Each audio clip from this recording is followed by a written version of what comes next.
afternoon. Welcome to another live stream. I hope the music is still audible. Please let me know in the chat. And I hope my microphone is working. Alright, I think everything has been set up. All cameras should work. So I think we can kick this one off again. Welcome to another live stream doing more ZX Spectrum repairs. You may have seen the thumbnail of this stream, which shows some actual Toastracks, but we're working on other actual Toastracks today, two at the same time, because these are both from the same user. You know, like yesterday, I do not want to call anyone a customer, I want to call them enthusiasts or users. So we're going to test them, give them a quick test, check if everything is working, and then replace the capacitors, the heatsink to the ULA chip, and some more of that. I don't think we need to remove the socket on these boards. I have to check, but I don't think so, because I think in a plus case there's enough space. But it depends a bit on the kind of socket that is used, so we have to check that. Let me put my amplifier a bit down, because I can hear the music very loud here. So okay, so that's better. Right, so welcome, welcome Stuart. Good afternoon. It's almost 2 o'clock here. Let's get this going. So what do we have here? We have two Toastracks, and the first thing, like I just said, is going to test them. And you can see one of these is not working. I don't think this is the original connector, but we should resolder that before doing anything else. I think we have to start with that, otherwise this won't work at all, of course. Right. I hope you're all fine, because here in Eindhoven it's getting a madhouse when it comes to the situation around the health, you know, which I'm not calling the name out loud, because otherwise this video will get demonetized. My kids are both at home. One because he only had a couple of hours school today, but I bet more schools are closing in the next weeks, but we'll have to see about that. Alright, let me move this one for a moment. Let's just put it to the other side of the room. Although I need to check if these contacts are good enough. I think I will give them a resolder as well in a minute. First, let's fix this one. And just to make sure, I'm going to write down where the pins are. So red, white, and green. That's what it should be in a moment. Oh, so there's some airflow here, as you may know.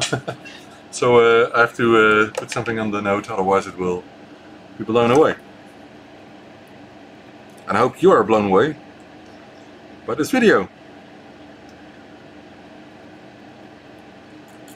And tomorrow I need to do some new Pro 1 interfaces on a pick and place machine, because they're totally out of stock, and I think I got about 20 or 25 orders for them, so I really need to hurry up.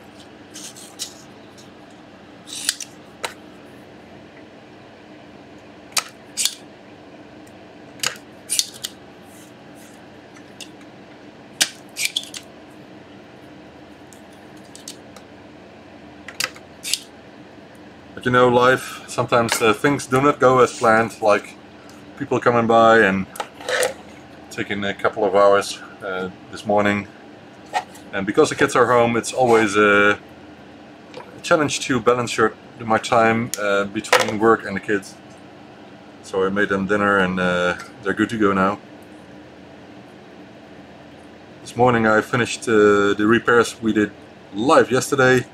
So for the keyboards, so I cleaned the cases, I put in new membranes and so forth. Alright. Let's get off this connector, which might be a bit more easy. And this is not the correct type, so if you replace it as well, this is a 1 ampere type and we need a 2 ampere type. So we've got a little more work to do. So I don't think many people know that the Toastrack and the Grey Plus 2 actually use, sorry for a noise, actually use 2 ampere 5 volt regulators, because the board itself uses 0.85 amperes, so it's about high limits of a 1 ampere version of the 7805. So you really need a 2 ampere one, especially if you're going to connect interfaces to the machine. So please don't use a 1 ampere one for a Toastrack. And these boards have been, let me call it, ordered by the refurbishment service on the website. So I offer services for 16, 48Ks, Toastracks and plus 2s at the moment. So these have already been paid, and I won't do lots of things like the capacitors and the heatsink and some other stuff are included with that rate, and also the replacing the 7805. So repairs are included as well to a certain limit, because I'm not replacing the ULA chip without any other charge. So, but that's clear on the refurbishment offer on the website, so people know that. Alright, so let's put in the wire with a little extra solder on it, so there's some strain relief, if you can call it that, on those pads here, because it's important that they stick without breaking. Okay.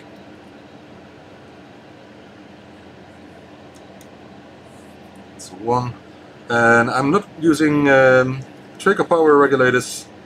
For one, those are only 1 ampere ones as well. And for the second thing is that the heatsinks of these Toastracks should just become hot, because they're made like that, and it's part of the nostalgic. So I will just put in a brand new regulator. Alright, I could do some hot glue, but I think it's good enough. I will do it the easy way. I will use some cheap glue just to make sure those pins won't break soon.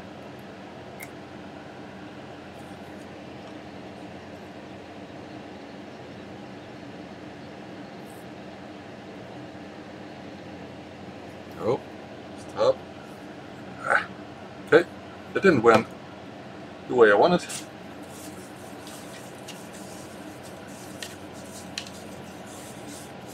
It's a bit of a mess. Fortunately, this is easy glue, so just to wipe and it's gone. When it's dry, it's flexible. That's a good thing about this very cheap glue. I use it from time to time to fix these cables, these kind of cables, and it's dry in a couple of minutes. Just a bit of more of a strain relief than default. Alright, so I think it should be on this way. I have to check it, which is easy. We're just using a multimeter. Oh, and we have to replace the 7805, of course, as I just said. Right. So incoming. Can almost not touch it. So that's not the correct way. It should be the other way.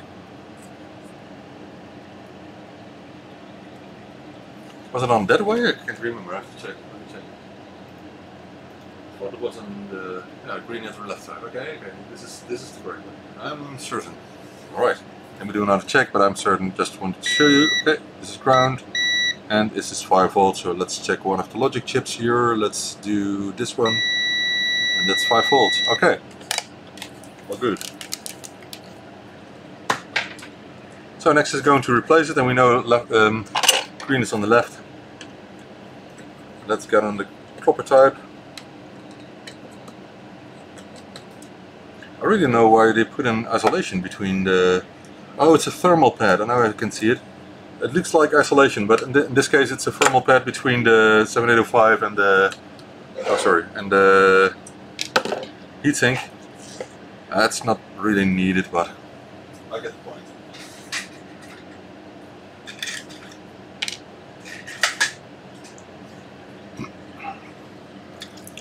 So most probably standard 1 ampere type 7805 will be good enough, but just in case I'm using the S05 instead of the standard 05, and with that I'm sure that it's the correct type.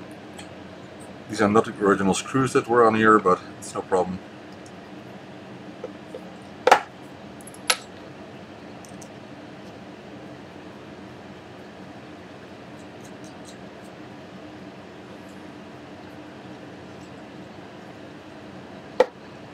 Right. Let's also make sure that won't come off either. Oh. Right. Green at the left side, and then we're going to test this one. I will move to the other side for now. We're going to test it in a minute, but I just wanted to check the cable of the other one as well.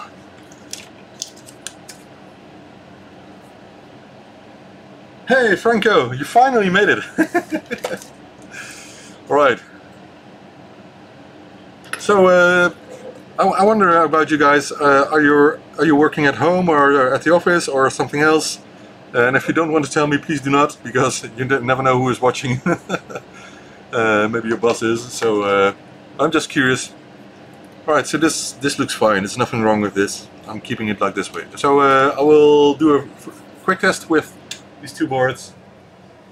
And let's see what they do. Oh, I forgot to swap the camera, and I hope it's still fine like yesterday. So the second microphone is now activated as well. So if I move over here, the second microphone is this one here from the camera, will pick up my voice as well, and it should be about as loud as the one that I'm using over there, but it's a different microphone. That's quality, but anyway. Okay, let's do a test and see if this board is working. It's not working. Okay. I didn't expect it. So we have a repair on hand here. The edge connector looks quite dirty, so we have to give it a clean before connecting it. Oh, shouldn't do that.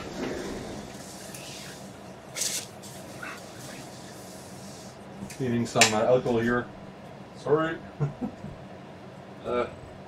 Smells nice. Anyway, this one was almost filled to the top, so hence that it happened. Alright, the connector is quite dirty, so let's give it a good clean.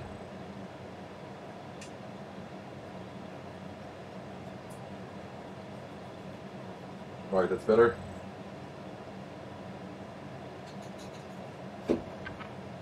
Good. So this looks like something in memory. So I think the die card will boot up. No, it doesn't. Okay. So what could this be? Could it be the ULA chip? Which, in case it is, that could be a problem. I think I have one spare replica, but those are expensive, so I have to check.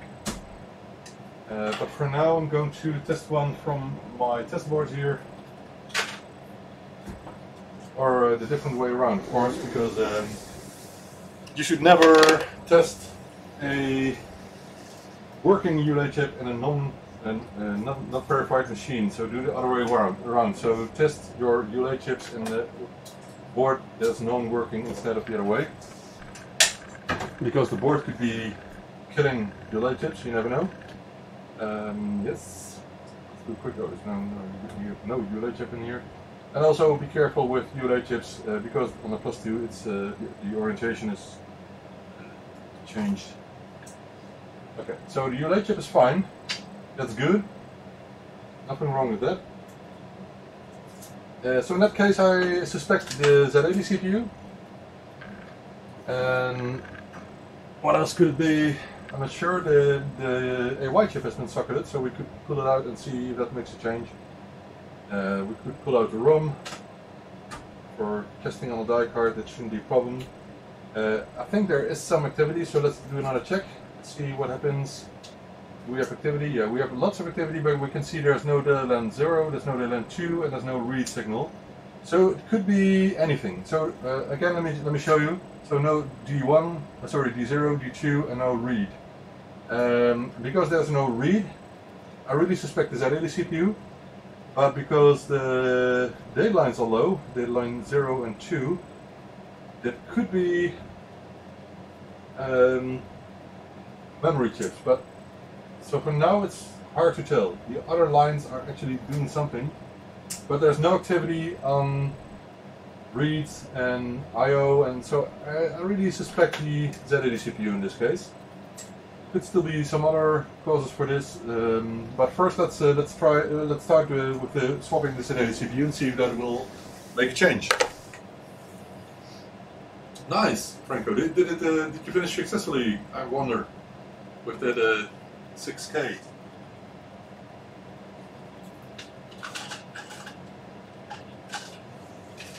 And what did you need to rebuild, by the way?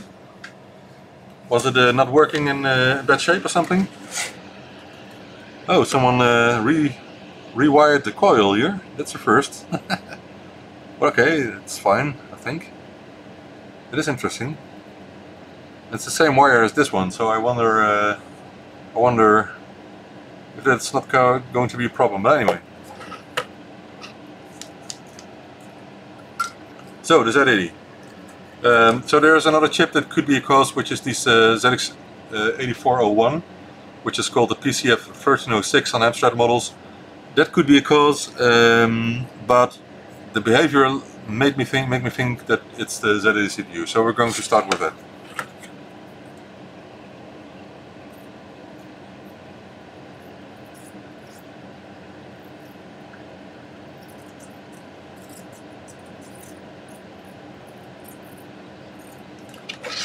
Oh.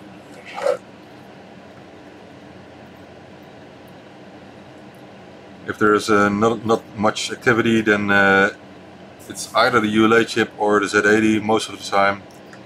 I've never seen a board with bad RAM chips causing the Z80 not to do any memory reads or something like that, you know. So that's why I think it could be the Z80. I have one problem here, that's that the pins of the Z80 are bent. So I'm not sure if I can bend them back with my desolder station, but let's give it a try. Otherwise I will do it manually. That seems to work. Alright.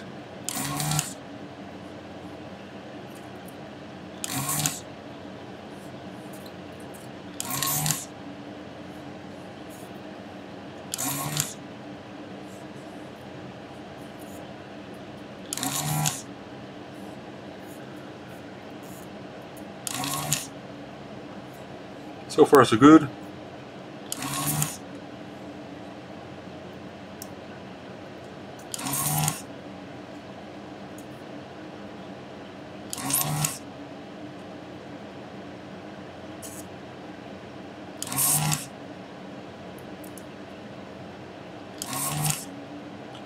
So we could test this Z80 that I'm pulling out on a working machine, but Z80 CPUs are cheap, so we're just going to test another one. And if we still get the same, then I could still test it Z80, but there's no reason for now. Next thing could be swapping chips, memory chips, to see if that helps. I think there are 16 on this board for the first 32K, and it's actually more complex. So you have the lower RAM chips on 48K machines, but on these machines you have 7 memory banks and some other stuff. So, and they're regulated by a PAL chip. That could also be the case. Could be the cause of the problems, but it's not really the first thing I think about.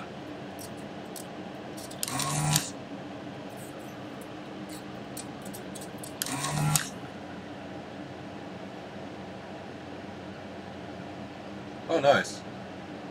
And how many did you repair then, Franco? I hope all of them, because Toastrack boards are rare, you know. I hope you fixed them.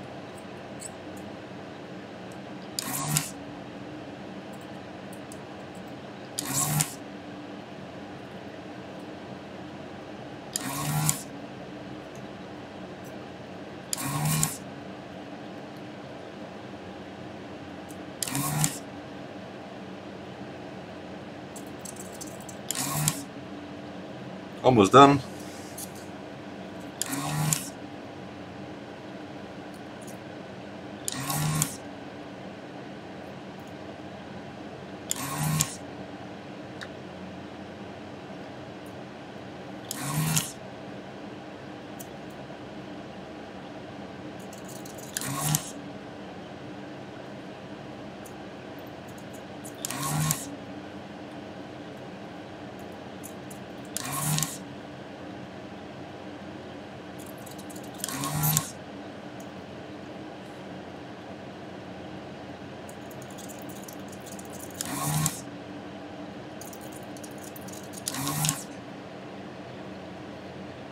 Okay, a couple of holes need to be cleaned again because there's still some solder inside, and as you know, I don't want to do any damage to the boards, so I always make sure that the holes are empty, completely empty, before trying to pull the chip out.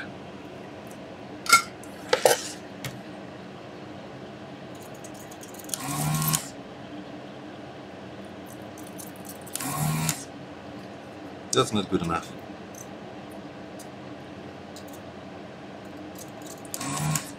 That's better.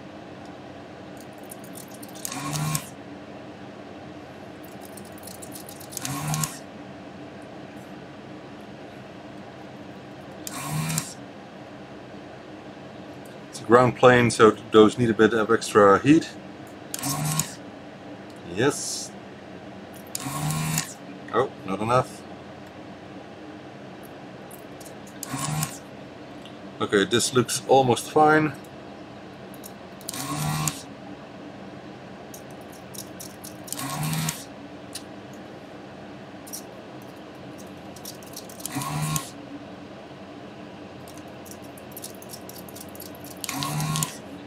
Okay, now we're going to give it a wobble to see if they're really disconnected. The first one isn't, or is it? Or it is, sorry. This one is not.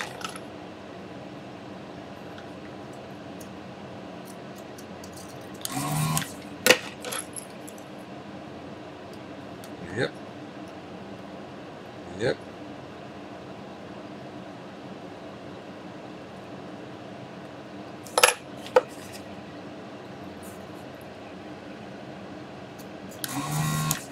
Okay.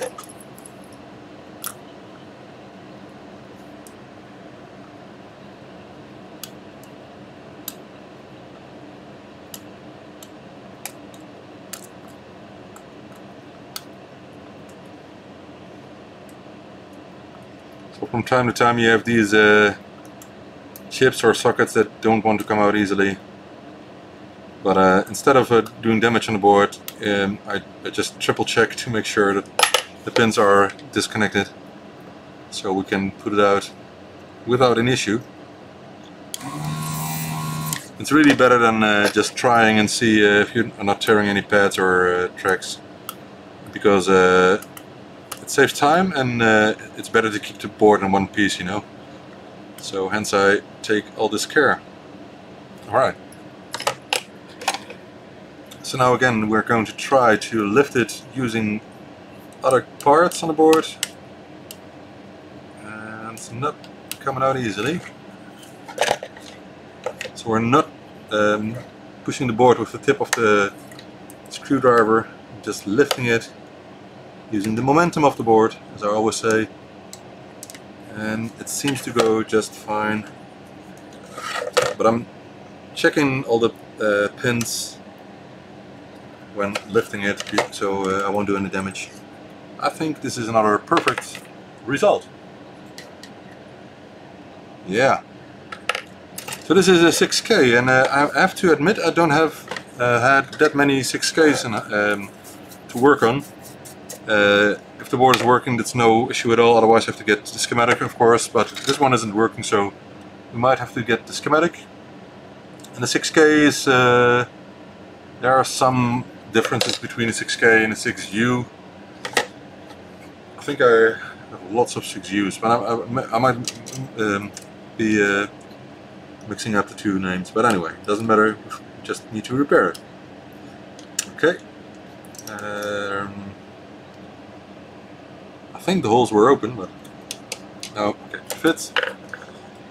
Let's put in a socket and see if the board will work with another CPU. Oh, where are the pins? Where are the pins? Pins are gone.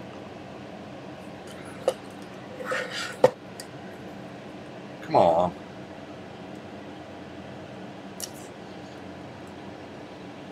Okay, this is not the way going the way I want it.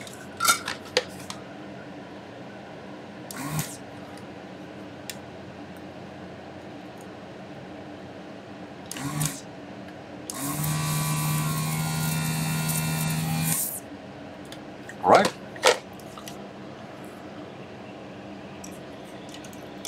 And now stay in, please. Oh, the schematics are easy to find.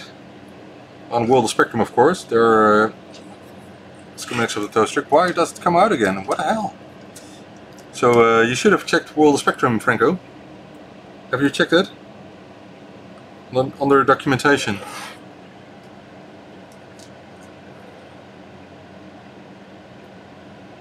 Oh, bah. Sick cat, yeah. I don't want to know about that. But you can always put it in a dishwasher. If you do not have an ultrasonic cleaner, for example.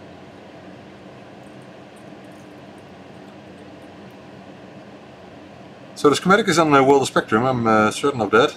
But I think it's for the 6U, not for the 6K, to check. Most of the boards are the same, but... Hey, Peter.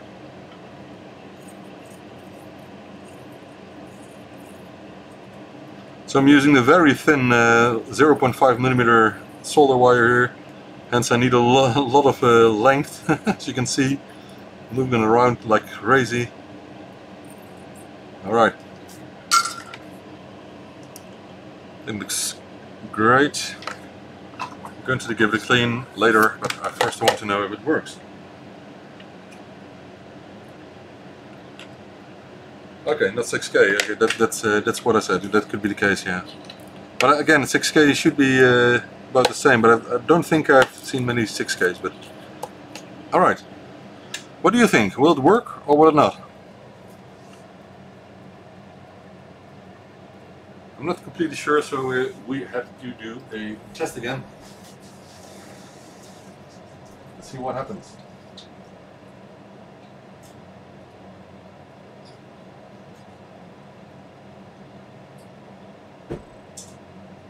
Yep, it's the same. But we have more activity, but it's... Oh, RAM fill. Okay, there's also a RAM failure. There's more activity on the signals now, a lot more activity here, but there are still issues with RAM. And I can see deadline 0 is completely dead, so I will start with working on those. But there also could still be problems with the PCF 1306, or sorry, ZX 8401. But first, let's do some checks about the voltages here. Because the wires are different than normal, and because there was a 1 ampere 7805 instead of a 2 ampere one, I'm not completely sure if the voltages are correct. So we're going to check that. So 5 and 12 volts, and 12 volts is only used for the video output, so that's not a big deal. Oh man, the parts are pushed down, so that could cause all kinds of strange things. But I think swapping out the Z80 was the first step, and we're not done yet. So I'm going to do a swap on 2 RAM chips to start with. Oh man, what happened here? But also I want to know if the 5 volts is actually 5 volts, and because it's a Toastrack, there are some more voltages, but they're not used by these RAM chips, so that's the only thing that's important. Okay, let's do a check. Crack here. Man, what happened to this board? I have to glue some glue in this one here. Okay, it's not very important because it's only for the MIDI out serial port. But still, alright. Let's do some voltage checks. I can see, of course, that the voltage are present, so that's not the biggest problem. But I want to make sure that we actually have 5 volt and not less. It's perfect. So we have 5 volts. There is activity, but there's no proper RAM. So we're going to replace the chips that are generating the deadline 0 memory stuff. Okay. So let's get a schematic out.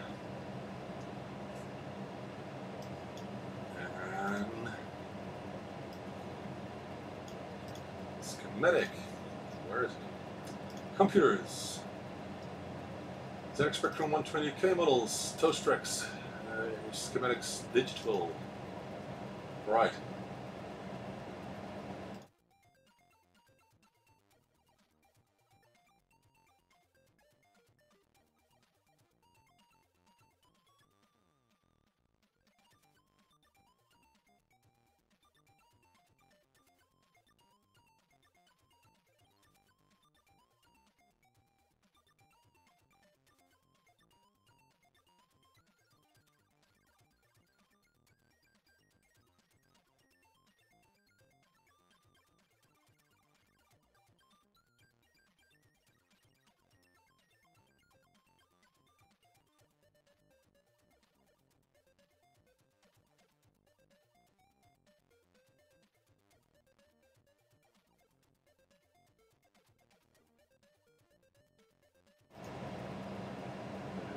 will fix this problem.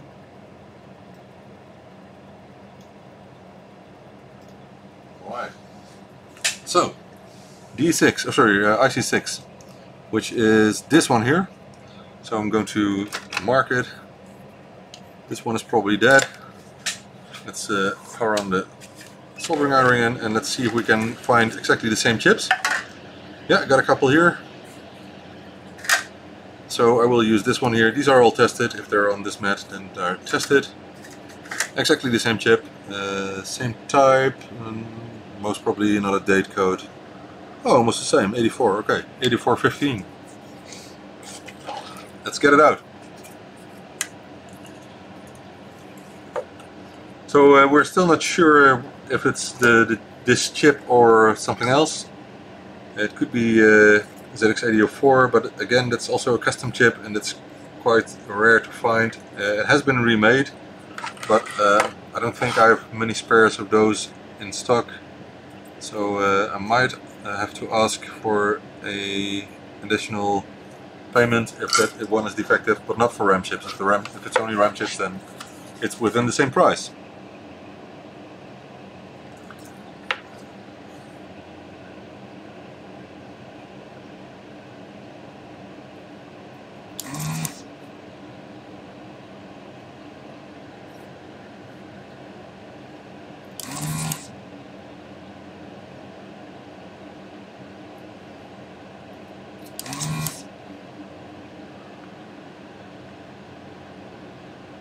Oh. What the hell? Can you hear me now? Oh. Oh, good. Oh, sorry. That's because I forgot to add the mic to the schematic. Let me just do that. Give me a second. So I have to copy the mic so it's silent for a second. I have to copy the Brio mic to this.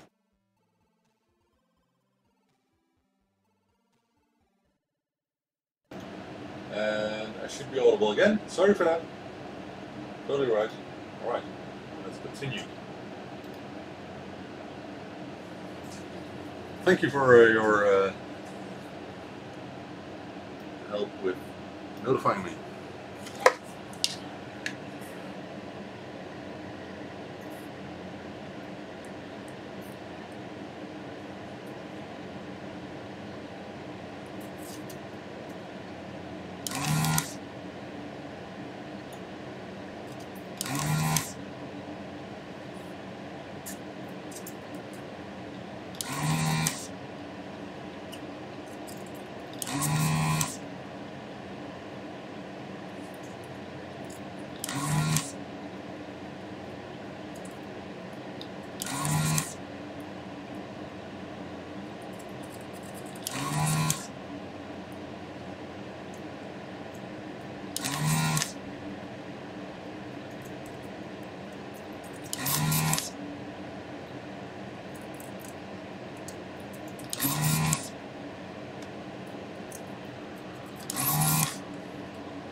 Okay, so one pin is on the ground plane and the desolder station doesn't do the job, so we have to do it manually.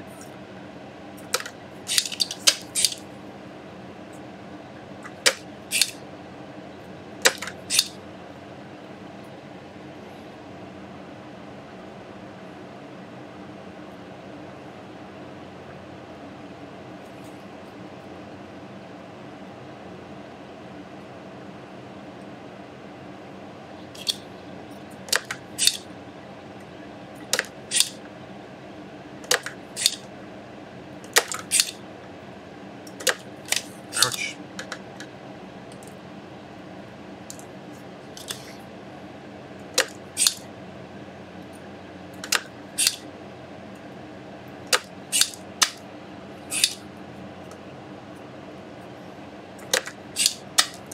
Okay, that's better. Wiggle, wiggle.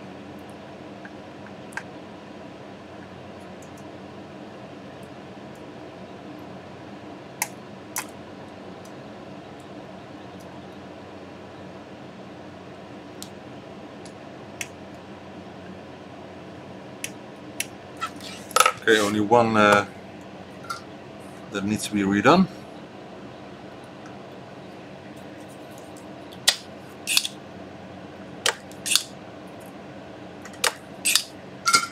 Let's see. Yes. And yes.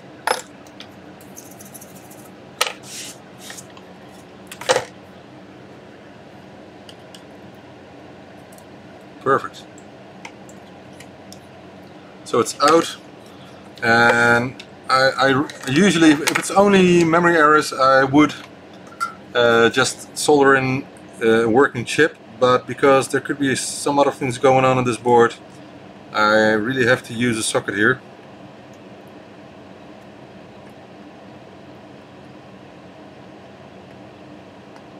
So let's put in the socket, 16 pin.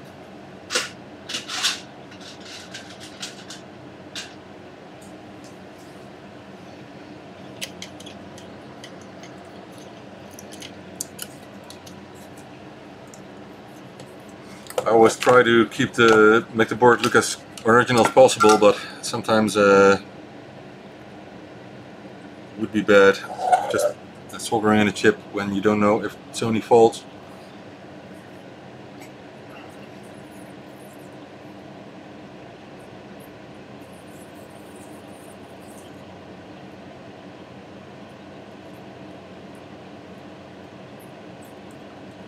Right. And I really don't think it's the only defect left, because the screen was very distorted, so there could be some other things going on still. Okay, let's put in the working chip and see what happens.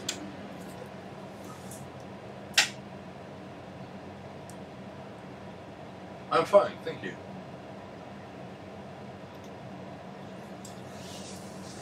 Right.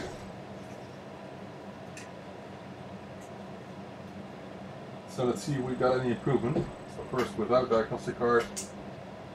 Okay, lots of stuff going on still. Let's see what this does. Okay, all the lines are working at this moment, but there are still some strange things going on. For example, so swapping this chip did make a change, because data line 0 is now blinking. But we got a stuck data line 5. Well, no, it's blinking now and then. So let's put out the ROM, which still could be cause problems, of course. Oh, this is better. Right. So I'm still suspecting more dead RAM chips, but I really don't know which ones.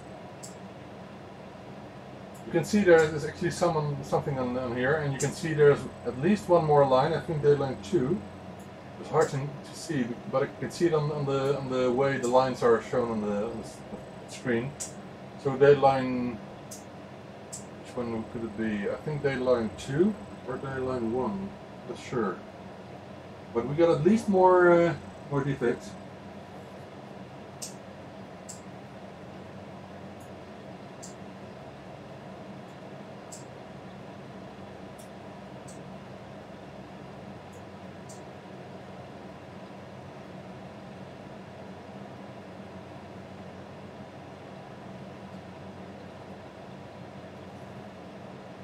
I'm suspecting data line 1, so the chip next to the one we just replaced. So most probably that's IC7. And at least another one, but first let's replace that one as well. Let me check the schematic again, if I'm doing it correctly. So that should be IC7 indeed.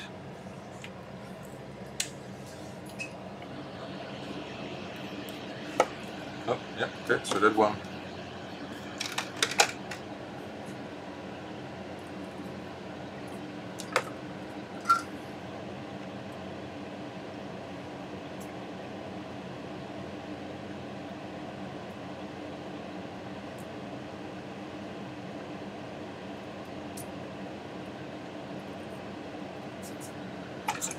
Let's pre-lift those pens, will make life easier.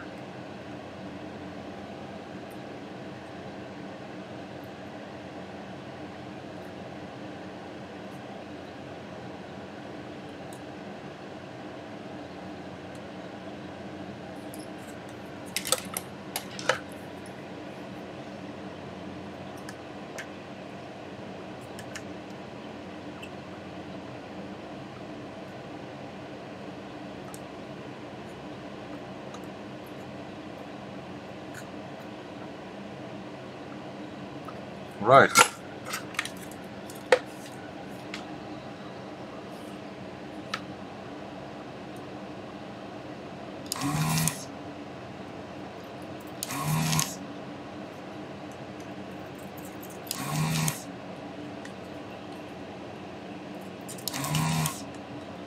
Okay, this doesn't work.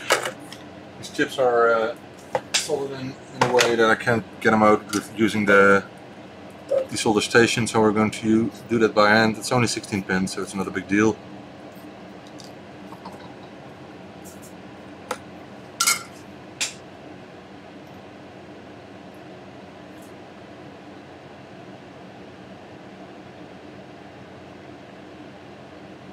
Well, sometimes, but sometimes the diagnostic cartridge will show lines in the border. But if it's a problem caused by upper RAM chips, then the diagnostic cartridge doesn't know what to do with it, and this happens from time to time. I've seen it lots of times, so it's not a big deal. But what we try to do is we try to see a difference after swapping chips. And because the screen is distorted, it seems like lower RAM chips, so the ones connected to the ELA chip and not the other set of 8 chips. And because we just saw a difference when we replaced the IC7, I suspect there are some dead chips here, and I think they are caused by power failure on this board.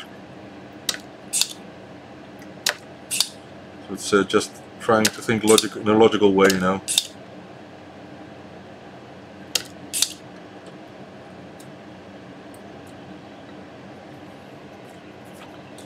This chip is harder than the other one. I don't know why, but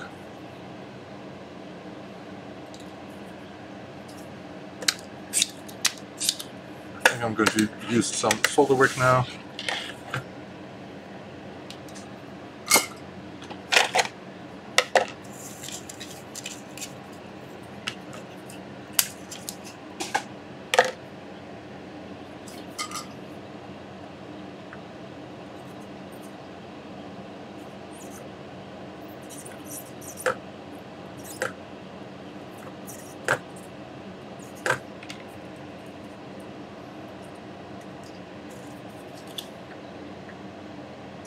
I really feel like a dentist from time to time when working on these boards.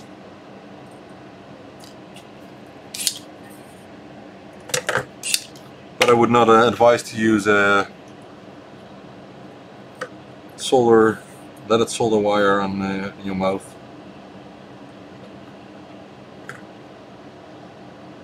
Lead fillings.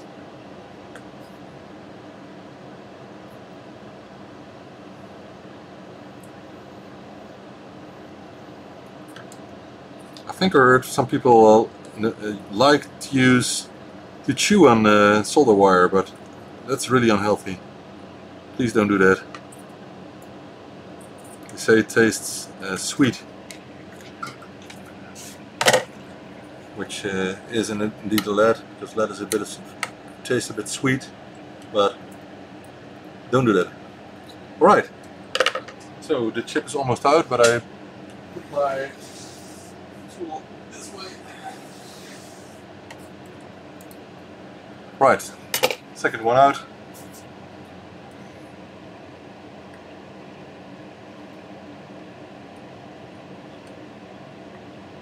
So I need more chips. I hope we got enough of them.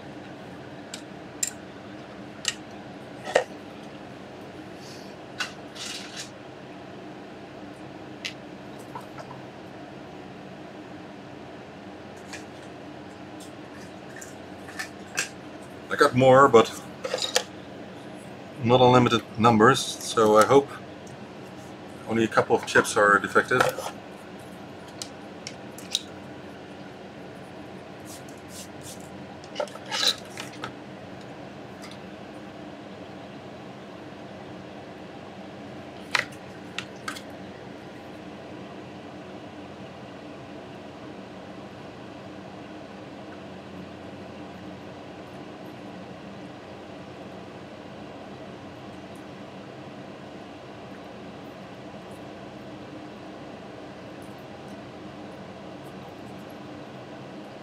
Right.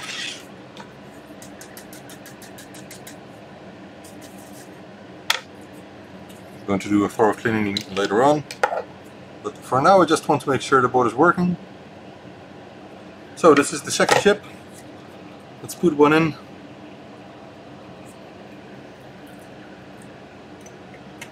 And again, let's check if it's a difference. So there's no ROM chip, so we actually need the diagnostic card to see anything doing.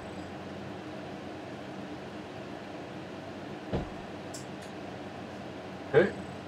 Ah, it's doing more than that than a second ago. But there's still at least one data line here that is failing. You can clearly see it's, I think it's D6, because it's not D7, it's not the outer left one. So we're going to swap D6, but we can still see it's making a difference. So D6 is my next guess. And D6 is, let's check where's D6. D6 is the, whoa, this one going down, going to the left, going to IC12, which is of course very simple because this is D7 value.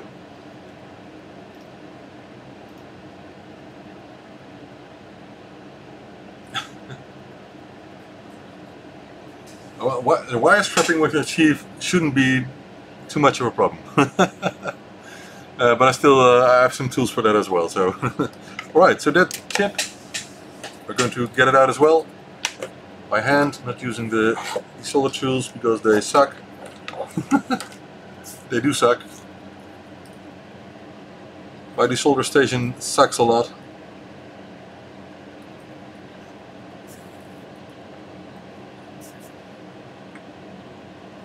But I like it that way. I like my desolder station to suck.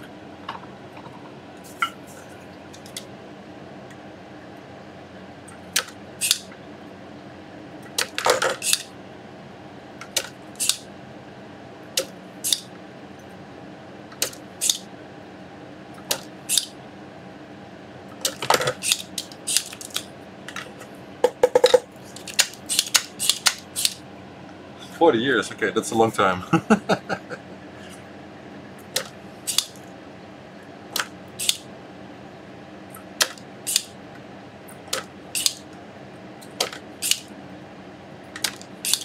Oh.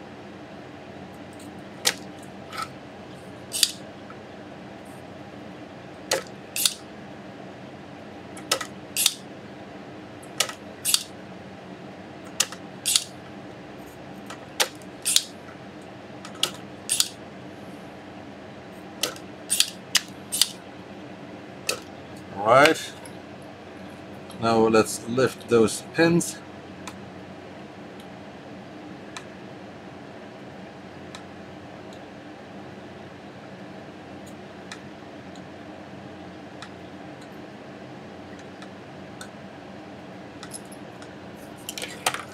I hate it when those pins are bent, but cannot do anything about it.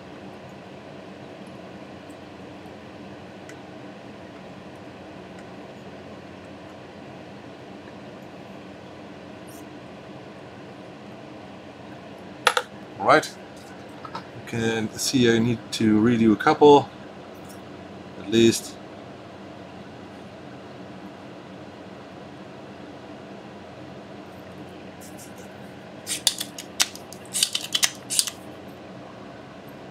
Come on.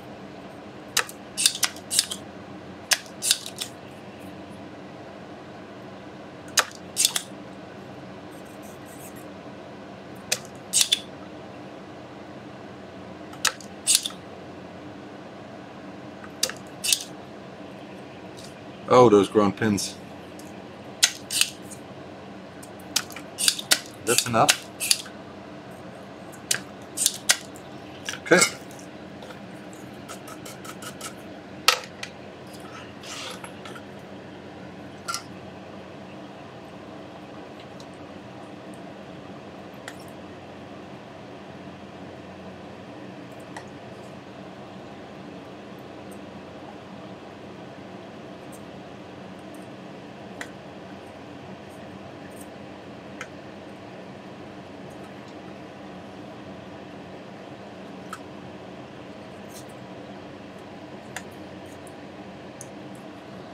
Right, so it's not completely clean, but I think it will do.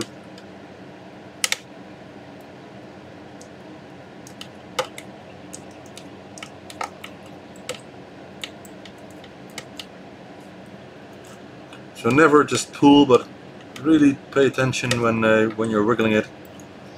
Push it up and down, move it a bit.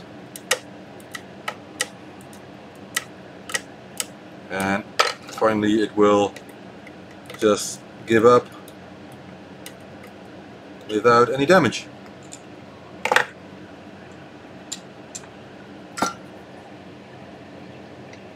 Just make sure you're taking care.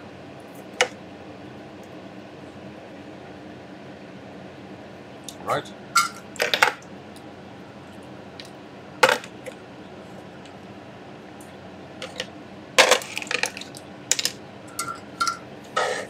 Cleaning up the pads here, so we can put in a socket.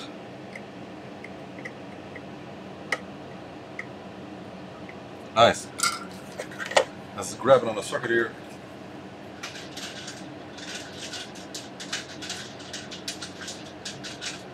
Yeah, you're exactly right. Yes, sir. So they should have bent only 2 pins, but I think it's done by a machine or something. I don't think it's done by hand.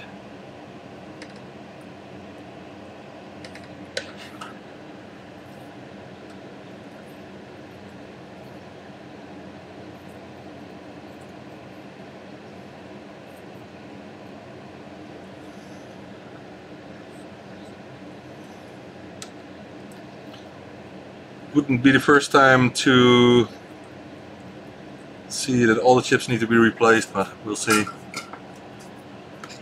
We're getting closer to a solution, so that's a good thing. We can see that swapping the chips does make a difference, so I guess we just need to swap out more until we're done. Alright, let's see. I'm fine, Lewis, thank you. I hope you're fine as well. Hey Brian, good afternoon. Alright, let's get to the other side. Yep. And see what happens.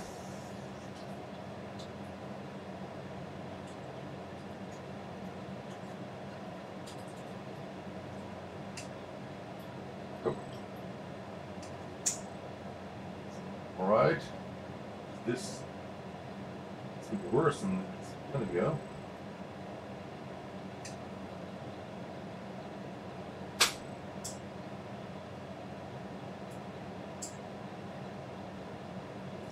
So I'm wondering if this chip is okay.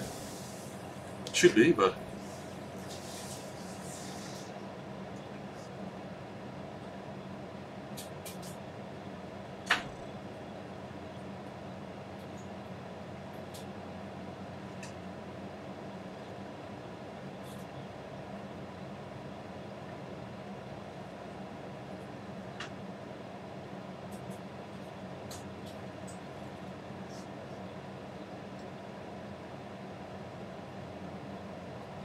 so what is this? So the deadlines are doing a lot more than they did before, but still loads of troubles, as you can see. So I'm beginning to get the feeling that we need to swap out all RAM chips. And there's a lot going on deadline 2, which looks really odd. You can see it on the LED. The way it's blinking, it's not making any sense really. Let's see what happens if I remove the chip.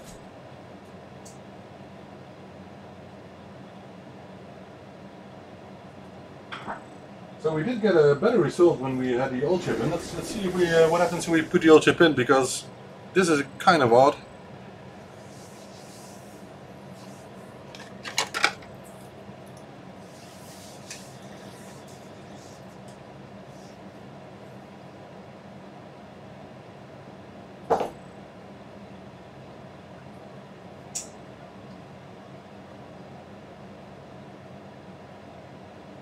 So it's really messed up now. I wonder what this is. I think we need to swap out more. That's my solution for now. Oh, okay. Okay. This is my bad. This is my bad. I will show you. I'm really sorry. This is my bad. So I should have checked closer. I will show you what is wrong now. I just noticed a short, if I'm correct, between these two, but it's very hard to notice. So that's my bad, and that's why it became worse. So let me check if it's actually a short or not. Sure looks like a short, so that's my bad.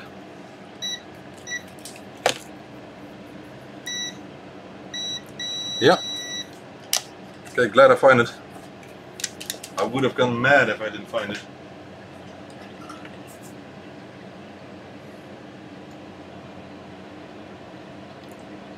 It's really hard to notice, so there's something on the board. It's a piece of a wire or something, I don't know. So that was causing a short between those two pads. Now it's gone. I will show you that it's gone now.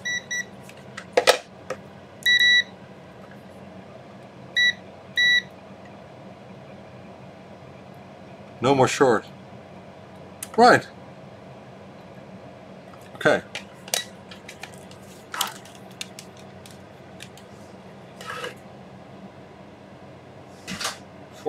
Oh, it is. Is it?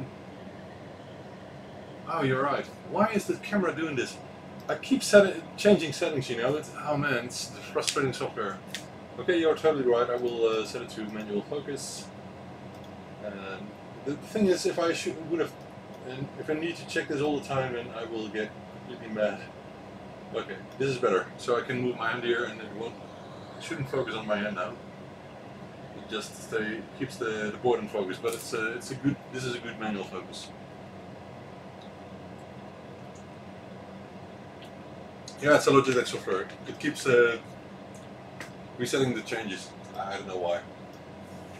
Right. So we removed the short, and we will put in the working chip now on the other side, of course.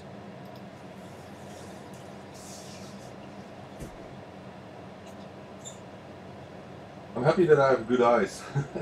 Otherwise I would have not seen this. Let's put in one of those chips. This one is very dirty, so I won't use this one. Although it's most probably working. This was the one that came from the board. Won't use that either, of course. Let's see what happens.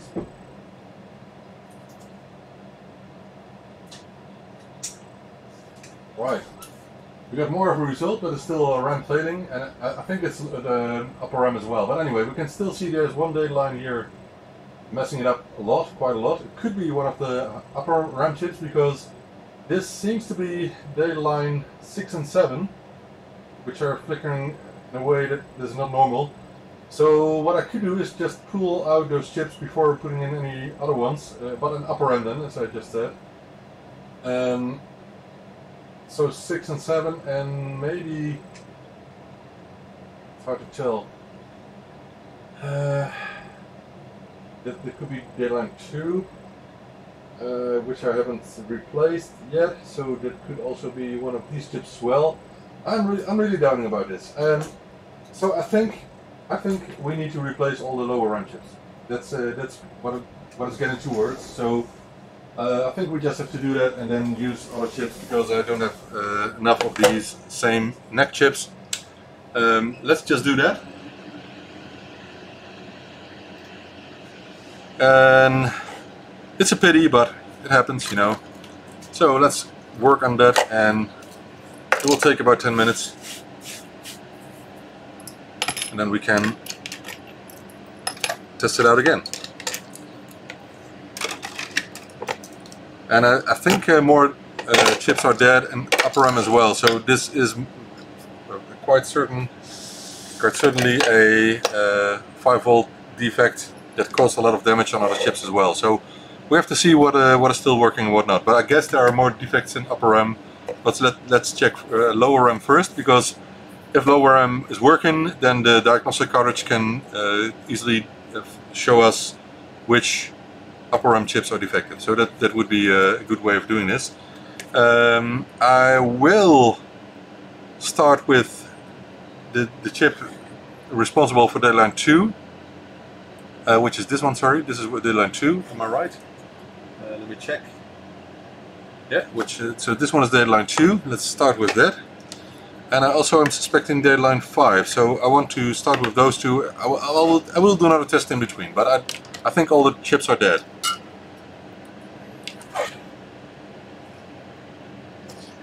Right, so this one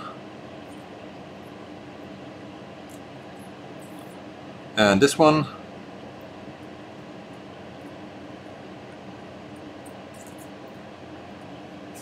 Right, and this.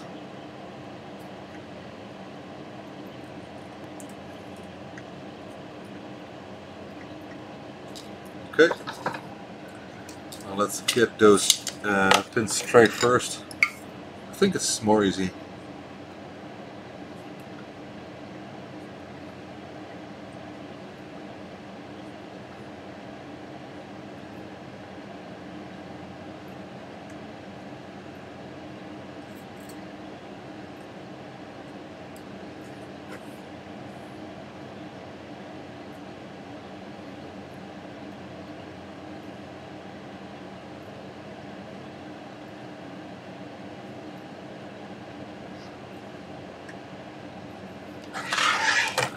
And these kinds of defects occur when, for example, someone put on a power supply with the wrong polarity, which will blow your 7805, but most of the time also will cause damage to chips on the board.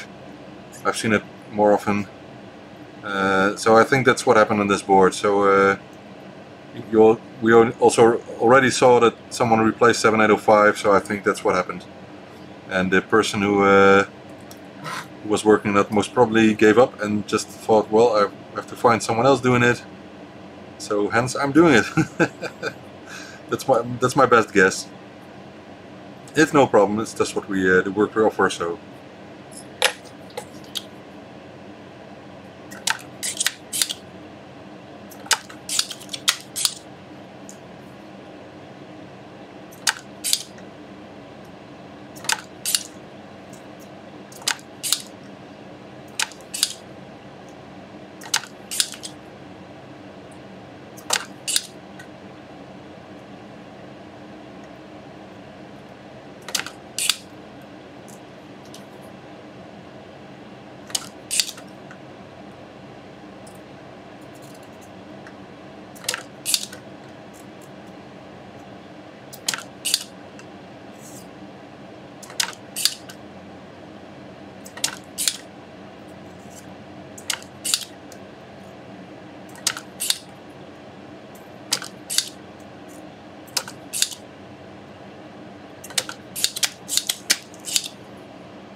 my thumb is aching.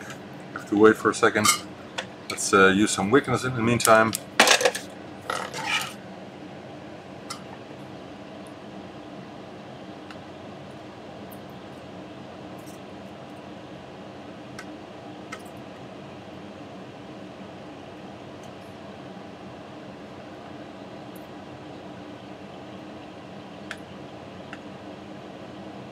All right.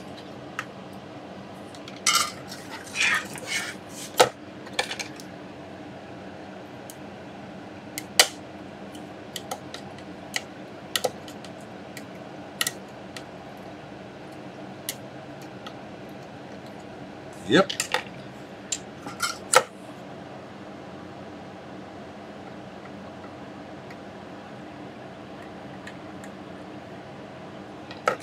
And now the other one.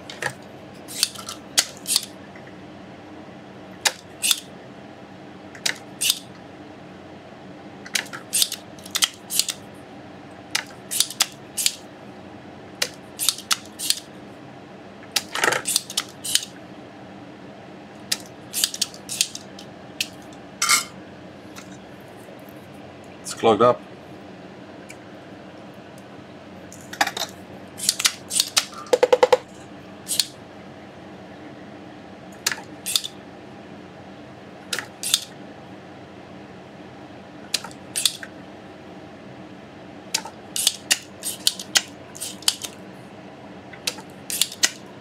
Alright. Sorry, I bumped the camera, I know. Let's see, which one was it? Here? No, that's for sure not ready. I can see it. Oh.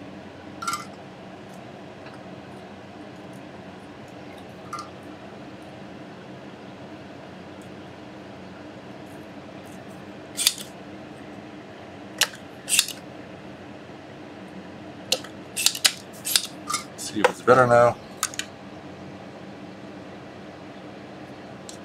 Nope. We need more.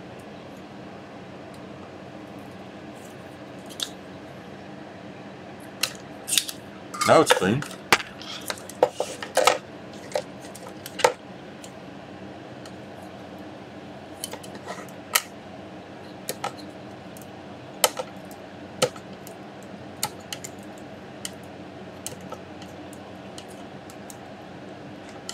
Right.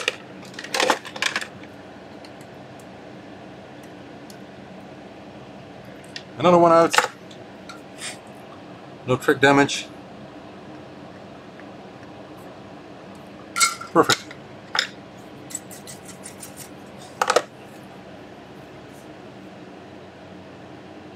Yeah, it's a simple extraction hood, Louis, that I just bought to extract the fumes, mainly for the reflow oven, because the reflow oven is just underneath there. But I also use a blower. I'm not sure if you can see it. I don't think so. I'm going to show you.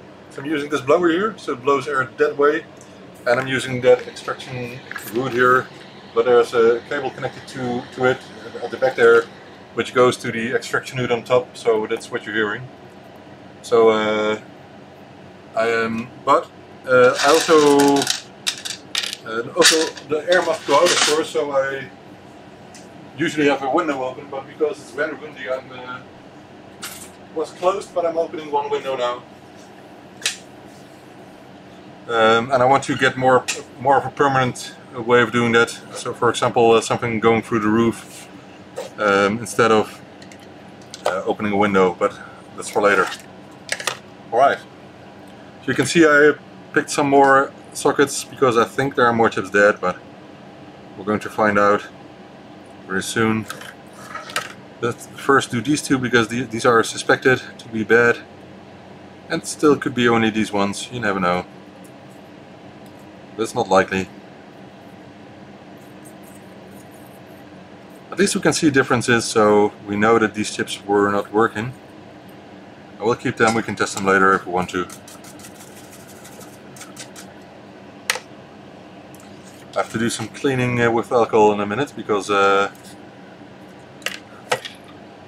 bottom is not clean enough to make sure that the chips are that there are no shorts between the legs of the sockets. So I want to make sure that's no issue.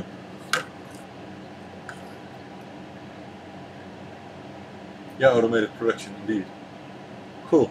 So indeed these are probably made by Siemens, these machines, like the green issue 4S from for 48K ZX Spectrums. It wouldn't surprise me. There's no note on it or something. I cannot see it here, but because it's the same solder mask as on the issue 4S 48K Spectrums, it wouldn't surprise me that these machines also have been done by Siemens production processes. Right. Let's do some quick cleaning of those sockets there. I need more alcohol.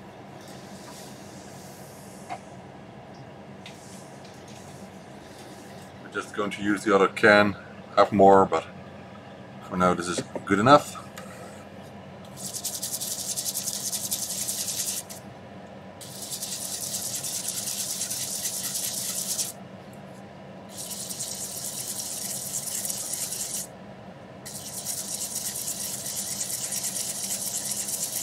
Alright, looks a lot better.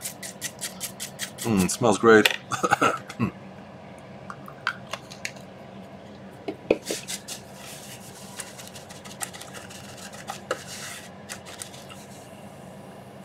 Alright, let's do a close inspection to see if there are no shorts. Oh man, the smell. Oh.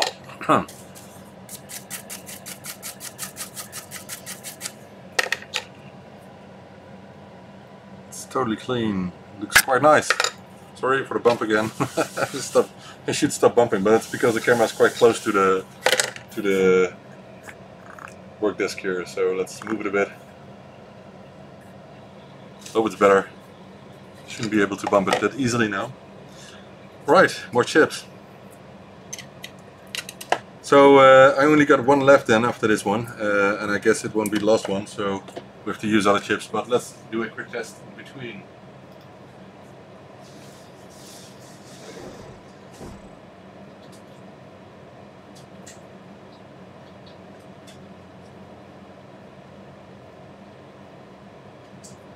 Hey! I guess we're right. Oh my god, why is the memory browser starting up? That's no good. What is this?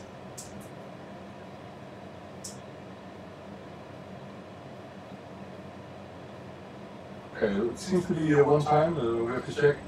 But I'm almost sure that there are more RAM errors, so yeah, you can see here.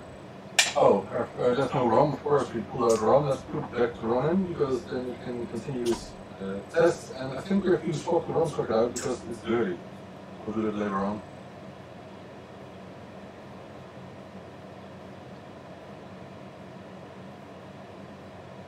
Checking ROM. Is the ROM okay? Ah, why is it resetting? Yeah, dang it. Okay, there still seem to be some things damaged. Let's get out the white chip. I still think it's upper end, but we have to check. I'm not sure what's going on here. But it's thinking I'm pressing keys. I'm not pressing any key, of course. The white socket is ugly as well. It's not clean, it's old, it seems. Okay. So the ROM checks have passed, but there are errors in RAM, so we are going to find out which chips might be bad. And I guess it's one or more chips between IC 15 to 22. IC 15 to 22. So let's see if I'm right. But we're getting there. So there are, some chips are good. You can see that by some banks are okay, but some are faulty. So I guess maybe one or two chips only. So something between 15 and IC 22. That's what I'm expecting. Oh, 17, 18, 19 and 21. Oh my. Let's take a paper. Because I'm lazy. 17, 19, 17, 18, 19, 19 and 21. And what I'm going to do before doing anything else is I'm going to test it again. So if these chips are bad, they could cause data on a data bus when there shouldn't be data on a data bus, or for example when it's reading a keyboard, and that could cause the keyboard error that we just noticed. So it wouldn't surprise me, but anyway, we have to swap those chips out. I don't have enough, and so I have to get other ones. Not the biggest deal, but. And I'm not sure if the away fits okay, but we'll check that later on. I just want to make sure that the same chips are marked as bad, because if there are others, then it could be anything. But we're getting there, and closer.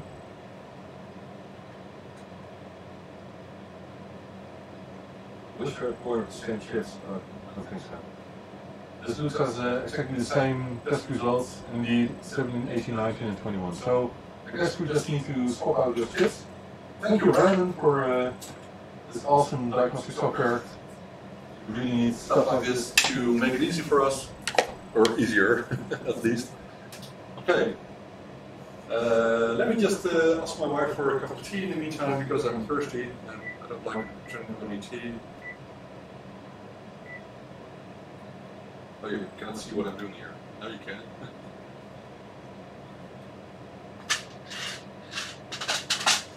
Hey, can I have a cup of tea, please? Bye-bye. She's Dutch, of course, but she understands what I'm trying to say. Right, do we have more 4164 chips of the same type? Only one, but we need 3, so that's kind of a pity. But it's not the biggest deal because you can use any type. But I'm looking if I can find more of the same ones on neck. No, no, no, no. No, you can't. I don't have any machines with these chips socketed, so, yeah, socketed. So I think we will just use a couple of others instead, because they're mixed anyway, so anyway, let's just go on. It's not something I really like mixing chips with. It's not the biggest deal. We're getting there, we're getting there. I guess after these 3 chips the machine will be working as it should. That's my best guess.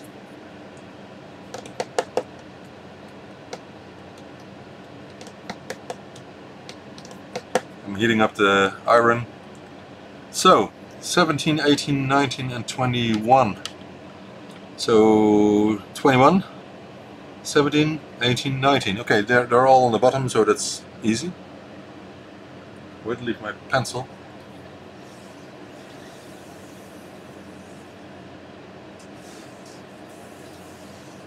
But you can see sometimes it's a lot of work fixing machines. Sometimes it's less work. At least I'm happy if we can fix this one, of course. All machines can be fixed, by the way. But maybe it's good to tell about experiences I have from time to time with new hardware as well. So if I order circuit boards from China, they usually are fine. But sometimes when I'm testing an assembled product, it doesn't work. Most of the time it's because of a solder bridge between pins of a fine pitched SMD chip, for example. Sometimes it's a bad chip, can happen. I swap out the chip and everything is okay. Use the hot air station for that. But sometimes it's harder and I can't find the solution for it. And then it turns out there's something wrong with the board itself, and it happens from time to time. And I like digging into it and finding the hair on a track or something, you know, where there's an opening or there's a short or something else. It does happen, but it takes so much time and it's really not worth the trouble. So if I'm certain that it must be something on the board, and sometimes I'm certain of that, it's better to just maybe get some parts from the board and then throw it away, make another one. So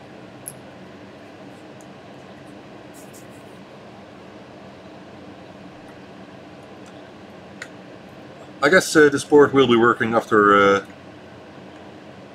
replacing these chips. So far we got good results. So we got a good picture. The diagnostic card is working. We needed to swap the Z80 for sure. ROM still seems to be okay. That's because it's an ABROM, which tends to break less easy. The AY chip has been socketed, but I'm not sure if it has been replaced. It can be, so maybe that was defective as well. But for sure it's a 5-volt issue that someone caused by maybe someone caused by using a wrong power supply, something like that. Could just be a broken 7805, but it doesn't happen that often.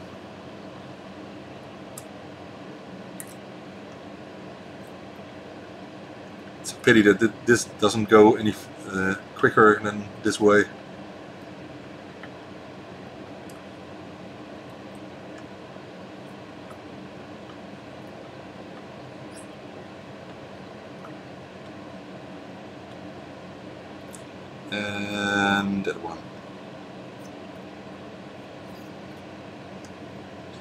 And of course, if these chips have been damaged by 7805 or a 5-volt circuit, it's hard to say if the other chips can be trusted. So we have to do some soaking tests with the diagnostic cartridge for that, to make sure that there's no more damage in other chips, even after being on for a while, because it could be.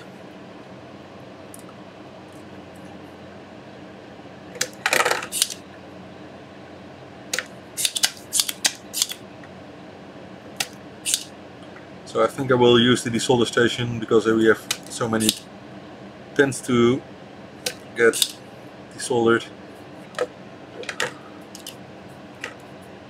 Nope. No, come on, stay here, stupid board.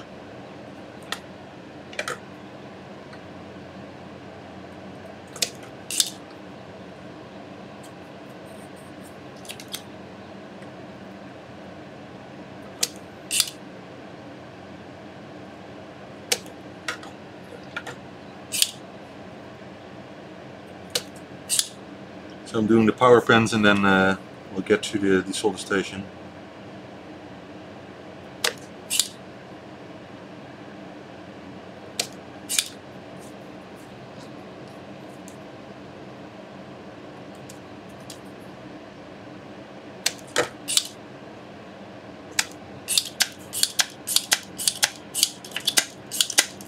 No, I don't think it's the design. Mostly on Toastrack boards, the white chip is just soldered on the board, and I can clearly see this one has been. Oh no, you're right. No, you're right. It does look that this one has been socketed from the start. Okay, could be the 6K, by the way. I'm not sure if that's the same with the 6U, but most of the boards I had in the past were the white chips were soldered. So, oh, I was about to step over to this one here.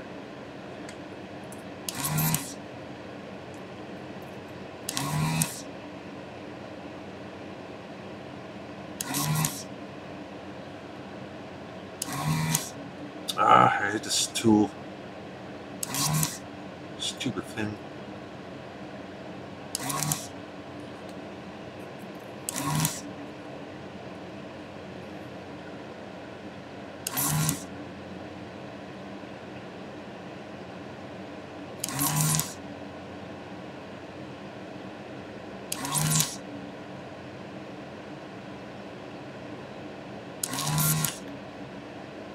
I need to wait for 5 seconds. That's a long time for me.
Yeah, so most probably the 6U's are the sockets are soldered and 6K's are socketed.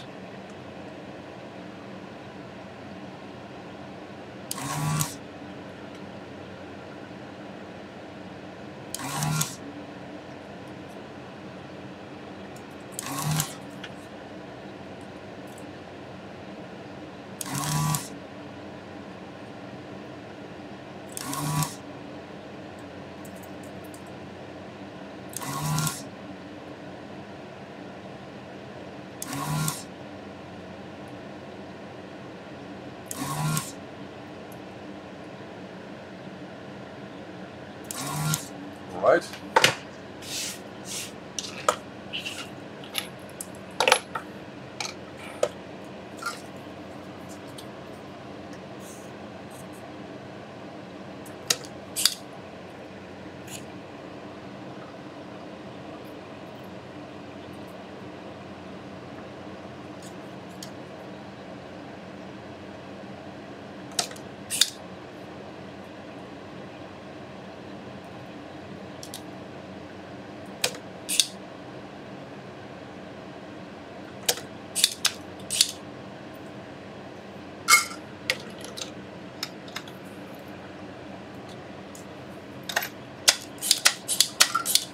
Right.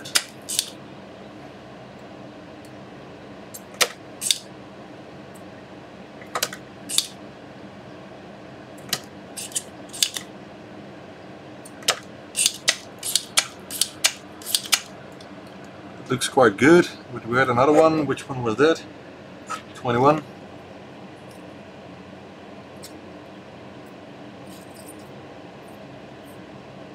Right.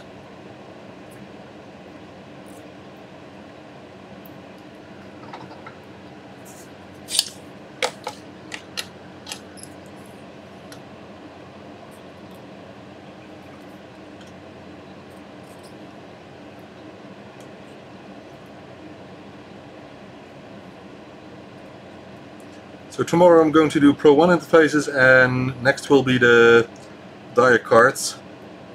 I'm glad we found out what was the issue with the plus 2A and plus 3 detection. Has been resolved, and it will be implemented in the next revision of the board. But with the current batch of boards I have in stock, I will perform the modification for you, so you don't have to do it yourself. For the people who are still waiting for their orders, and for the ones after that, because I got about 100 of them in stock, I think. Otherwise we have to wait for 2 months, and I don't want you to wait that long. Or not 2 months, maybe 1 month, something like that.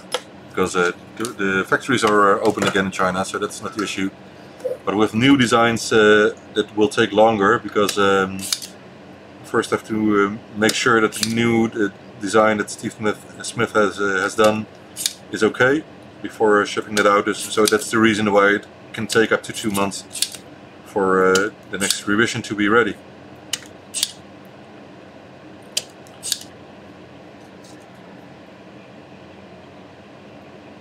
Sometimes I think I should just have a company with employees, you know, and that sort of thing, so I can have other people work on that. But it's in this niche, of course, it's really hard to work with employees, because they're expensive. I tend to try to use machines instead of employees, because machines are cheaper. And I want to be able to do this by myself and my wife. So employees is one step too far for a small company like ours. Alright, so I think we can get those out carefully. I can see there's some solder left here, so I have to clean that. I will use a wick for that.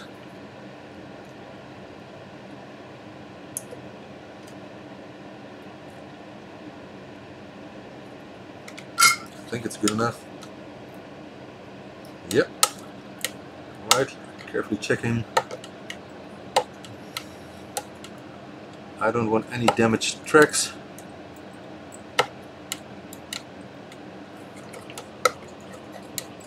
That looks perfectly fine.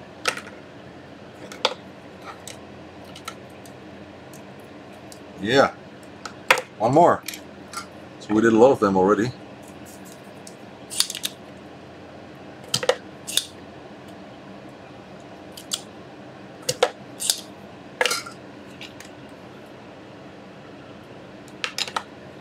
Next. Nope.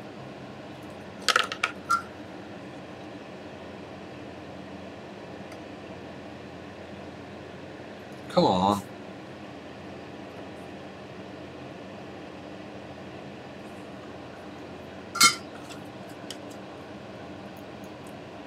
Yeah. Okay. I have to work on these before continuing.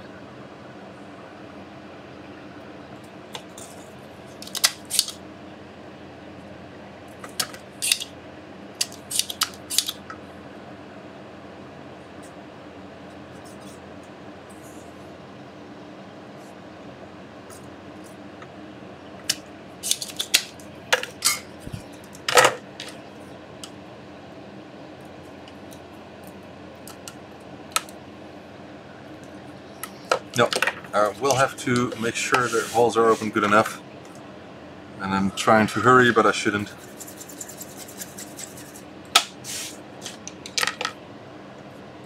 These are just a pain, you know, all the bent pins and that sort of thing.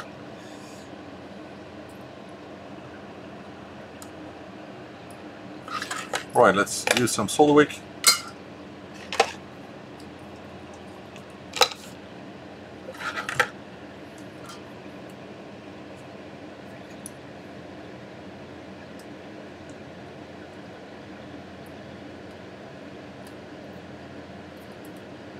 Yes.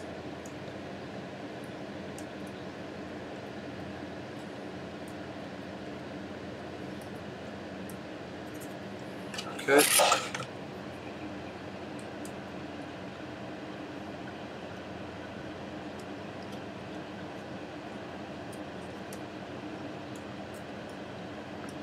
That should do it for that chip, so let's check it out. Yeah.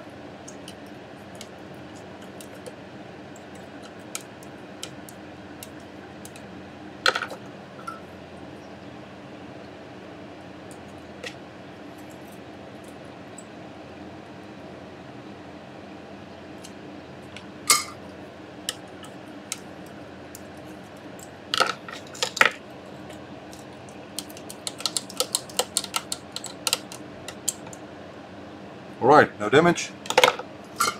Just some solder left on the top here.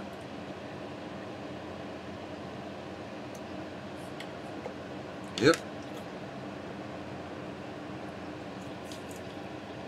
And for some reason the pads on the ground, I think are a bit corroded, so I wonder what that's all about. It's just corrosion, the pads are okay. Right, let's do the same with the other two left.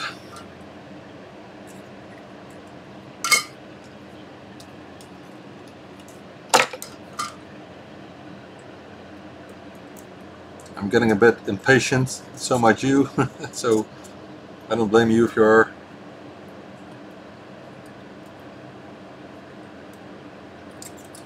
Fortunately, we have very nice tools nowadays, like the diagnostic cartridge, which speeds up the process a lot. So, chance is increased that people can fix their machine before giving up or getting frustrated or have the cats vomit on them, you know, that sort of thing.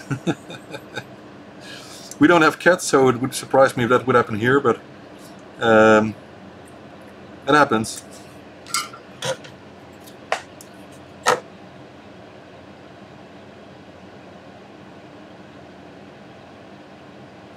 You mean the transistor to fix the plus 2A and plus 3 issue? Because I sent people emails for that.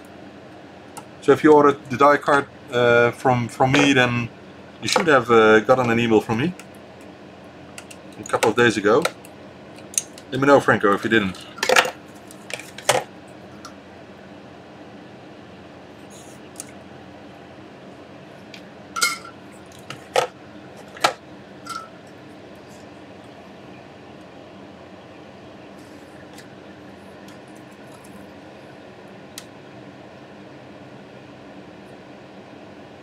I think I got two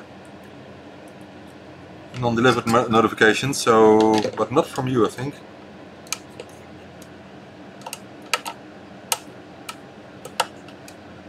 Right, the last one that is known defective, so I hope this is the last one that we need to replace.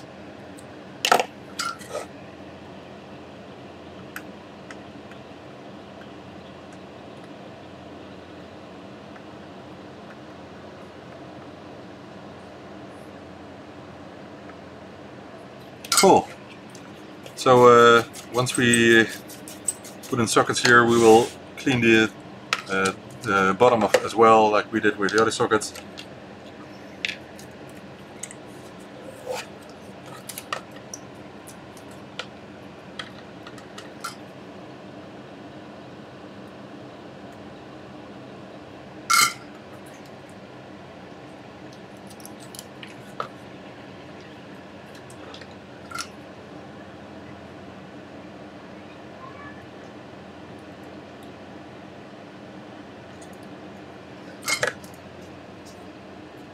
What am I hearing?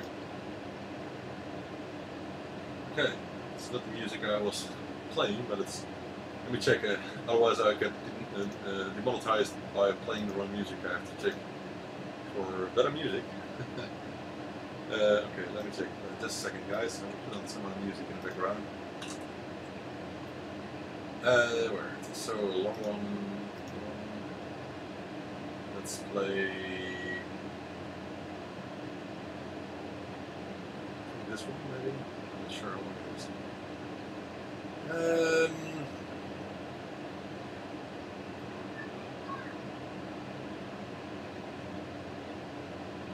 This one. Oh. Never seen that. Oh, it's because of the picture. Yeah, I got this video got flagged because it might be unsuitable for some people. It's because it shows some boobs. Sorry. it's pixel art. Anyway. I got the email, Franco. Just I had my wife shipping out, I think, 25 envelopes yesterday, but I need to send people the notification, so it might be out already. Don't worry, you will get it. It's probably out already.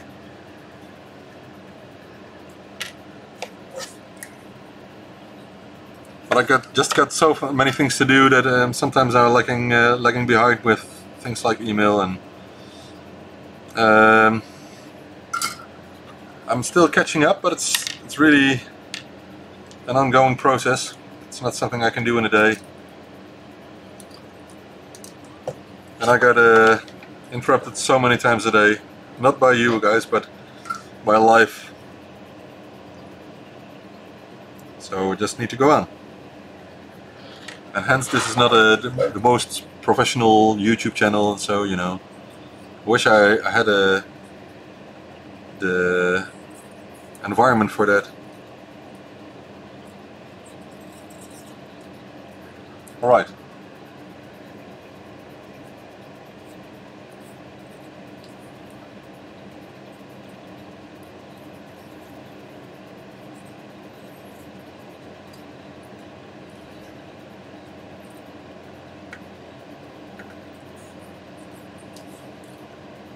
So what do you guys think?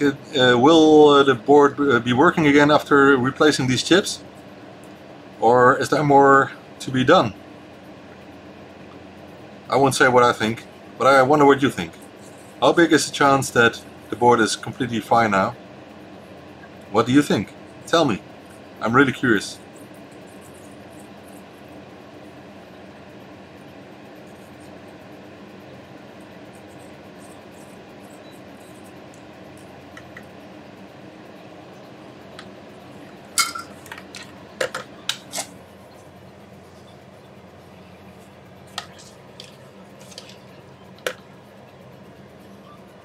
You say it will work, okay. Well, I had problems with my my email last week. There were some big problems with my hosting provider. For one, they had a data breach, but that wasn't the only problem. They also had some things going on SMTP servers there for a while now. But after the data breach, the SMTP server I was using from them, which is one that is known not to be marked as spamming or something, so it's not blacklisted anywhere. You just have to create this SPT, I forgot the name, file on your domain, so other services will not blacklist your domain. So that was working for perfectly until a couple of months ago. And it became worse, so last week I contacted them and things are sorted out. But in the meantime I also got a second SMTP service from another hosting provider. And the problem with that one is that I didn't yet create that SPT or STP file on my domain. So lots of that mail got rejected as well by mostly Microsoft Hotmail or Gmail from Google. So some mails didn't arrive, but only for a couple of days, because I switched back to my hosting provider after they sent me a message that I could change some settings, and after that everything was good as it should. So, right, sockets are in. Let's put in some chips. I got one left of the same type, but we already know that it's the last one and it's not good enough. So I'm going to mix it up with some other types. What will we use? I don't know. I think I will just grab some new ones in just a second.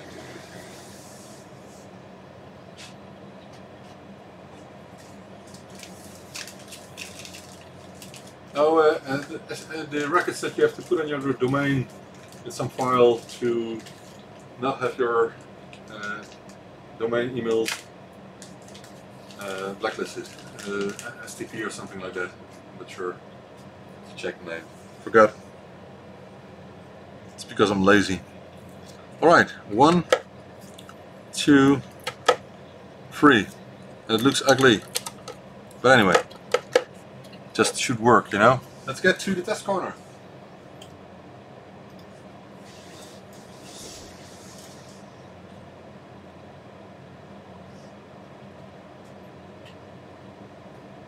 I think it will blow up. Ah, okay, so that works. Let's put in the white chip. Still works. Alright. Let's do a proper test. I don't have any sound yet because I didn't plug in my speakers. Oh, those connectors should be replaced as well. There's a linear outputs. We'll do that in a second. I have original new ones. We can use them.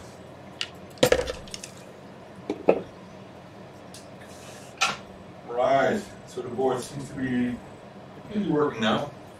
We have success, guys. Thank you for your cooperation, for your support. Love it.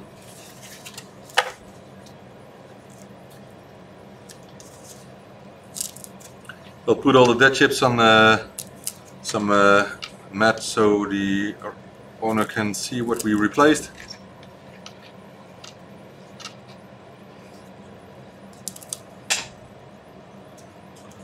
So all the RAM tests seem to be okay. All green at this moment.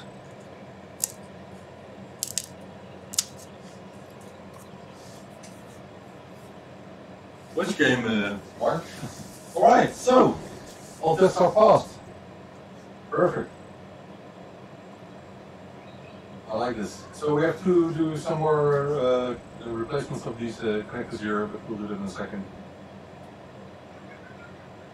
This is perfect. Okay, so we fixed the dead. Oh.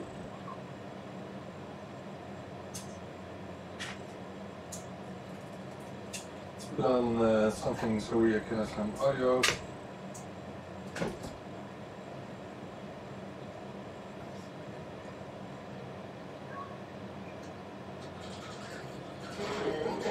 Nice!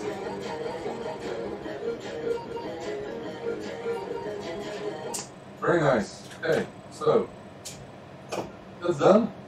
So I'm going to create a small list of things we still have to replace here and things that are remaining.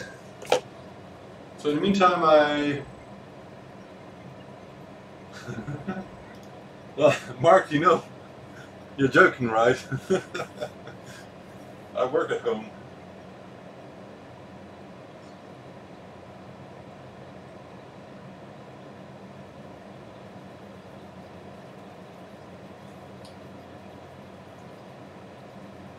Anyway, nice cup of tea. Yeah, so I just showed you that these two are very corroded and I needed to wobble them before getting them to work, so those need to be replaced. I put all the defective tips on this mat. Let me check. 1, 2, 3, 4, 5, 6, 7, 8, 9. Yeah, we got 9 there, so that's okay. We have to put a heatsink on the ULA chip, and we have to replace those two. And for some reason, I think because of shipping, the way he packed his board, this socket got damaged. So I'm not sure if we can fix it, but I will give it a try. Only this super glue is old, so I'm not sure if that's the best one. I have more of that. the first thing I'm going to do is, before putting super glue on it, I'm going to melt some of the parts to fix them and hold them together, and then we can put on super glue.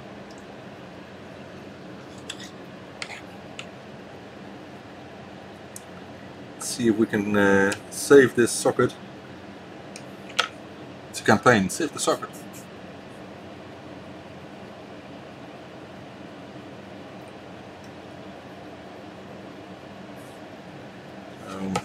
It's really broken, but I think we can get it back good enough in one piece.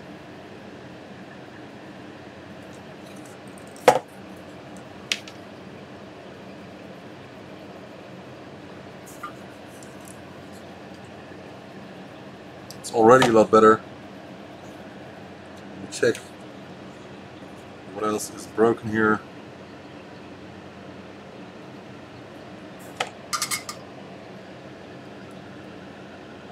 Yeah, I think there are some more breaks on the other side, so I don't think the integrity is not that strong anymore. But anyway,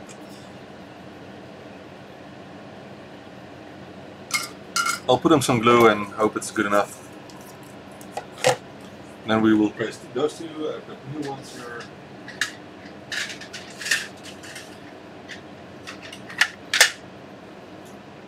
I want some more cheese.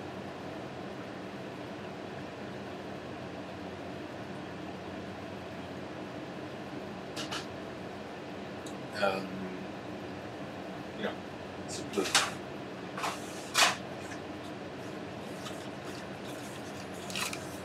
Oh.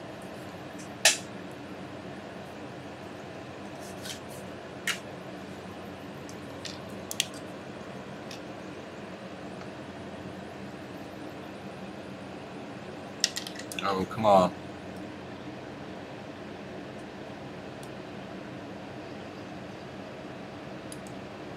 Right. So I'm hoping the integrity is good enough if I put some super glue on the brake lines, and I hope it will hold up this way.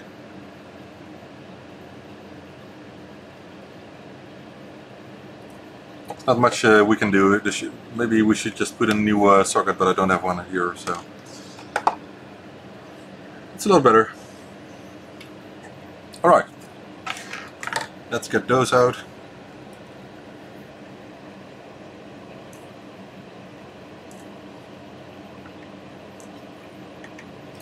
So this board needed a lot of attention,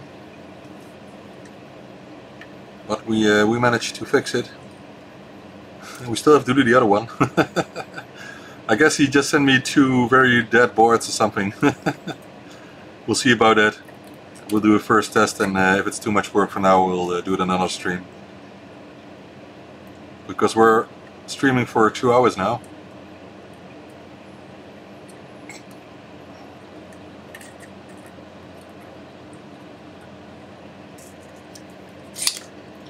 One thing you really should do if you're streaming live for a long time is make sure to check how you look before starting the stream. Make sure to visit the toilet before starting the stream. Make sure cameras are working, microphones are working, and which is quite a lot of work if you want to do it properly. I've got 3 cameras here, and I'm using the microphones of 2 of them. And yesterday I was fighting with finding out why I couldn't get one microphone working, and that was because I disabled it in Windows. And when you do that, it won't show up here and there.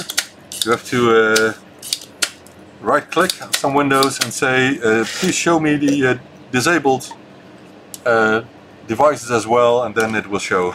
It's really stupid. But anyway, okay, so I got almost identical sockets here. They're really there are some minor differences, but they're quite good. The only thing I need to do is cut a leg from them because they only have 3 in the original board, and that's always hard because these are so close to the connector itself and the other side cutter is not strong enough, I think. No, it's not. So maybe it's better to just use metal fatigue. That will work just fine. That's one. And this one also already seems to have been done by myself, so okay, put them in. That's odd. Okay, so the distance between the legs is a bit different. I don't know why. I've seen it before, but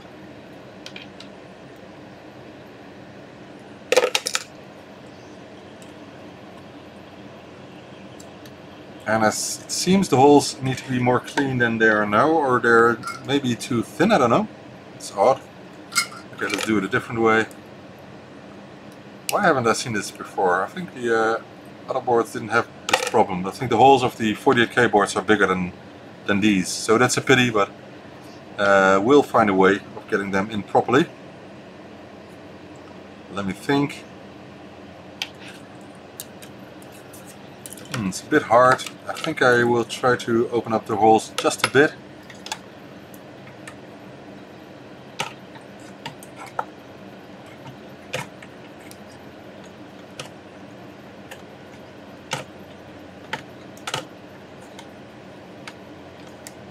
I really don't like doing this, but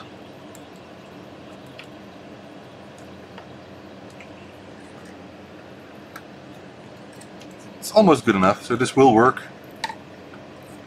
We need some perseverance.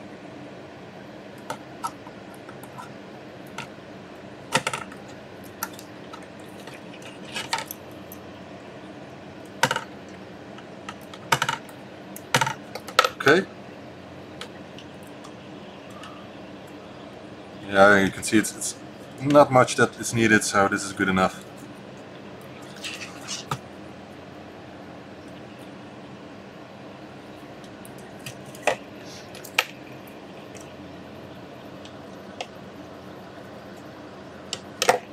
Perfect.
Alright, almost done. Then I will check the DC socket if it's clean.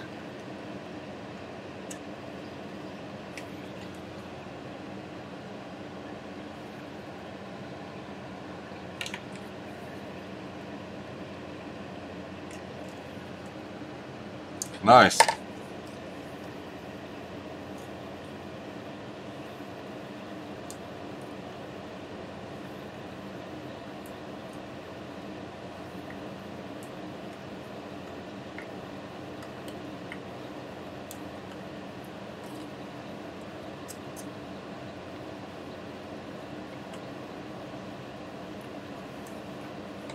Alright, so those are in. Let me check how they look.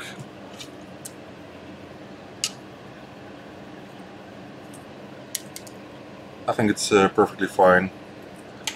They are not completely flat to the board, but they are new.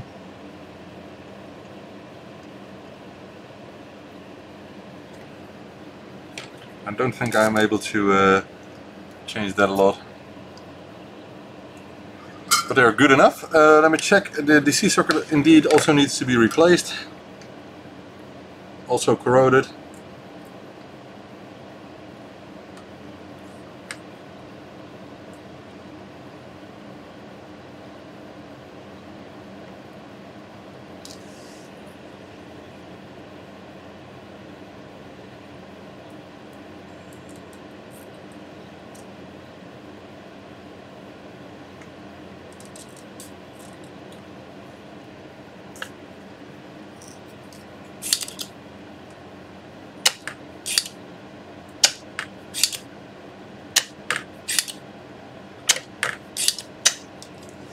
Okay, let's get a new one.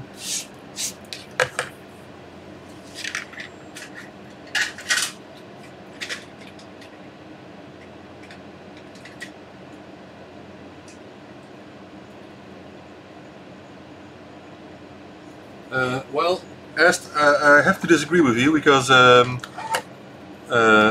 some people, including myself, did a lot of testing on ULA chips, and it really improves the lifetime of these old chips to put a heatsink on, because the heat is in quite a small area, and using a heatsink will spread the heat enough, because if you don't put a heatsink on them, they will get over 60-70 degrees Celsius, and that's really too hot for those chips. And it's part of it is because of the age.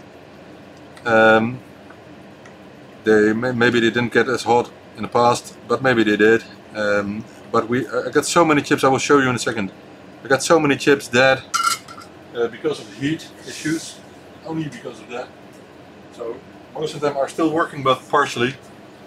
So these, except for one chip, this is a ZX8401, but all the other ones are ULA chips, dead ULA chips, because of heat issues. So they really need a heatsink. So that's why I do that. Alright, so let's check if this is clean enough. I will give it another alcohol wipe.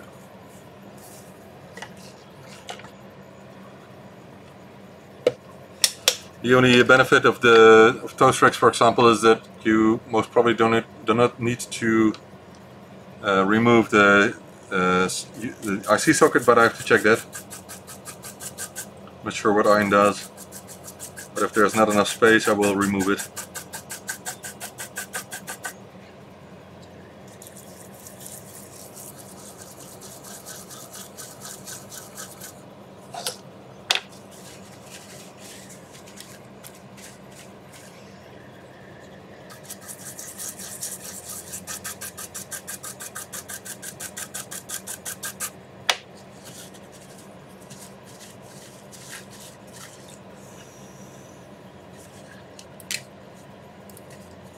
So we're not doing these things because we like to. We're doing these things because we discovered that it's actually needed, required to make sure they go on for years.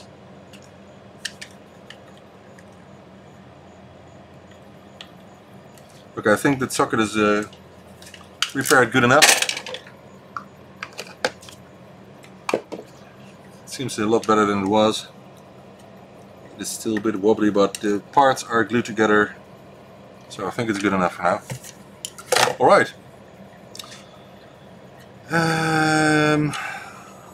I have to ask the guy if he wants me to remove audio from the video signal, because I don't think he's done it himself yet by cutting C63. It seems someone already did something to the capacitor. No, it's hard to tell. Anyway, that's a way of removing some distortion from the video signal. Next is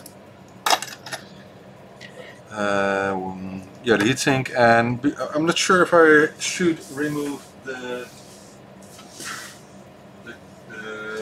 socket, so I want to check that. Let me just move this one here carefully, right? So what I want to do is grab a Toastrack and see if we need to remove the think we have.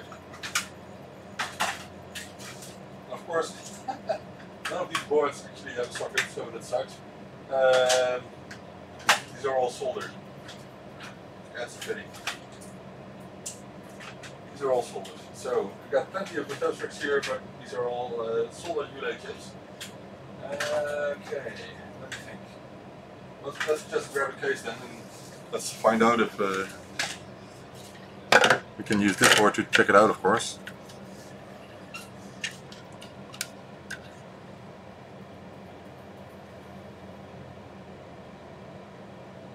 I have to check where I got them from, but I think I ordered them at Aerosol Online or something like that. I came across them by accident, by the way, and I ordered a couple months ago. So.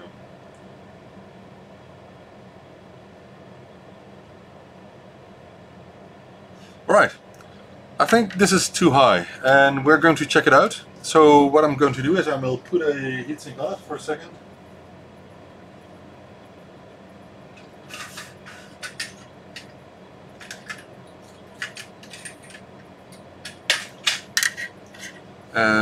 And then I will put some double adhesive tape on it for now, because what I want to know is if it's not too high. And if it's too high, then we are going to remove the socket. So just for now I'm using thick tape on purpose, just for this test. I will remove it later on, but I want to make sure if I needed to remove it or not. Socket that is. Okay, so the case, the board is in the case. What happens when we put a keyboard on it? And I can clearly see it's touching the, you cannot see it the other way, it's touching the top, the case, sorry, the keyboard. So let me check with some light.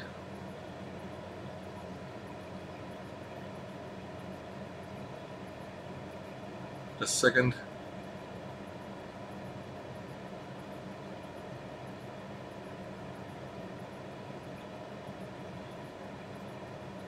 Alright.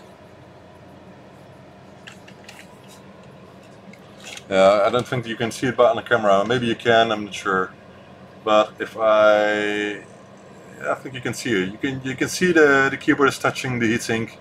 And of course we used some thick double adhesive tape, but if we wouldn't use that, there's still not enough airflow here. So it's a pity, but we have to remove it. It's something that just has to be done. And I do it on all 48K boards, for even when they're put in plus cases, like this one.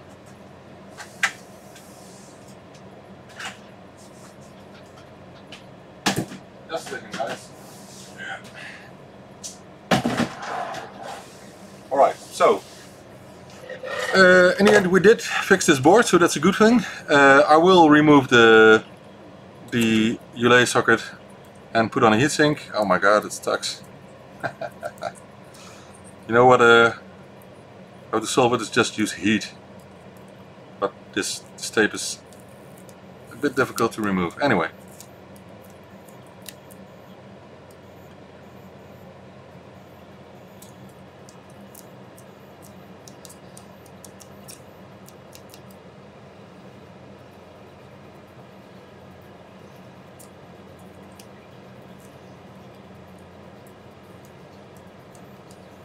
Of course, the ULA chips are have a plastic package which doesn't spread the heat in any way. It just outputs the heat.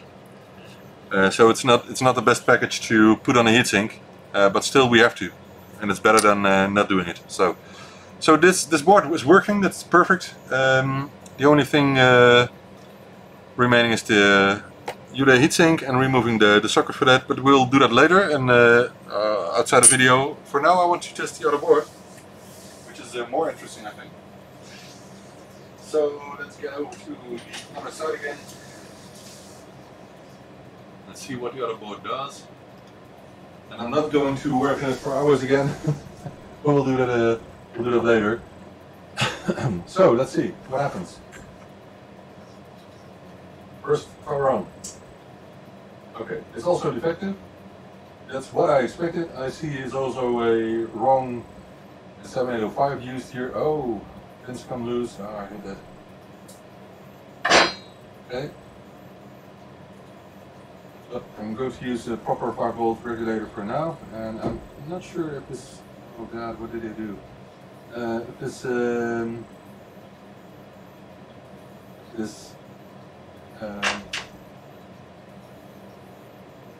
wires on this plug here are still working, so we're going to try it again. Just a second. Okay, now it stuck. Let's shoot. Right. We're going to use a proper 7805. If it wants to get in. Oh my God, what happened to this?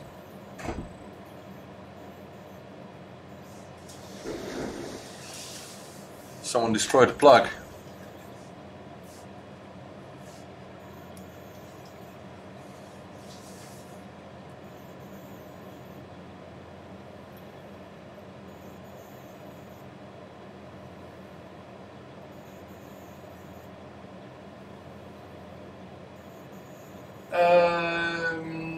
Well, I'm still working on ours, do this, so I just have to check which was yours and what the status is.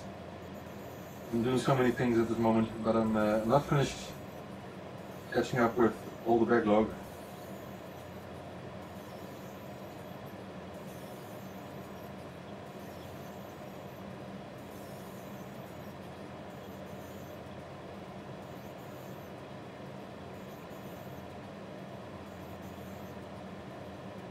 Alright, so I'm bending the pins of this connector a bit because they were not as state they should be. I think it's better now. Okay, so every time I'm bending it, the other pin bends as well, so that's a pity. Let's see if I can do it properly. I think this is good enough.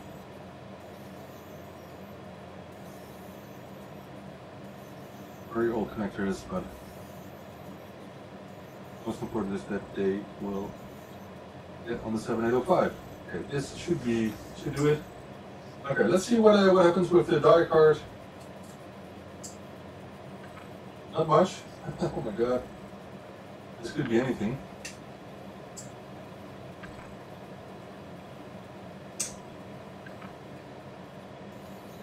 Okay.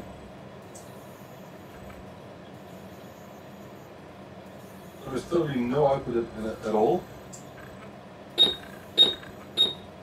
Okay, the die card is starting, but at least there are some memory errors or a dead relay chip or something like that. Okay, these are memory errors. So we got another board with loads of memory chips defective. So this will be a lot of work as well. Fortunately, we get these stripes so we can see which lines are working and which not. And these, I think these show press lines, I'm not sure.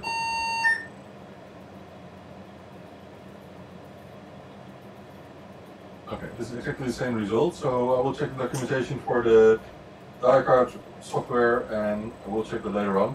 Alright, so we got another board we have to fix. I pulled this chip from UA chip from my own plus 2, but I cannot see which one is the which side is one, so I have to check it with removing the heatsink on that one, but we'll do that later.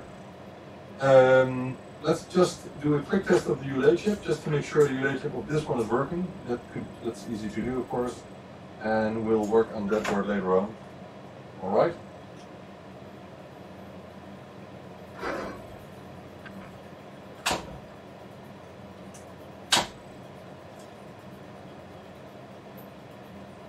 Let's see. Do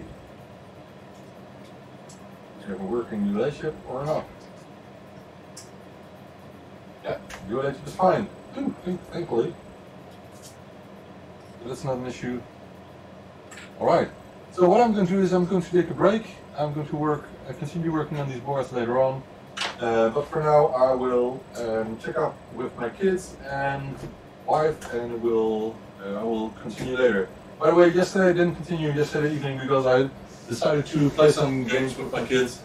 But I will be back. Okay, data bits. Okay, well, I was thinking if those stripes shown in the border, that at least, if it were only data bits, that at least we should see something on screen. So I wonder which data bits, which chips are actually bad. I'm not sure if it's only the RAM chips. I could do one quick test because it might be the ROM chip. We haven't checked that. Just might be the ROM chips. So let me do a quick check for that. Because if the ROM chip is putting up or down some of the signals, it could be a cause. It seems to be exactly the same.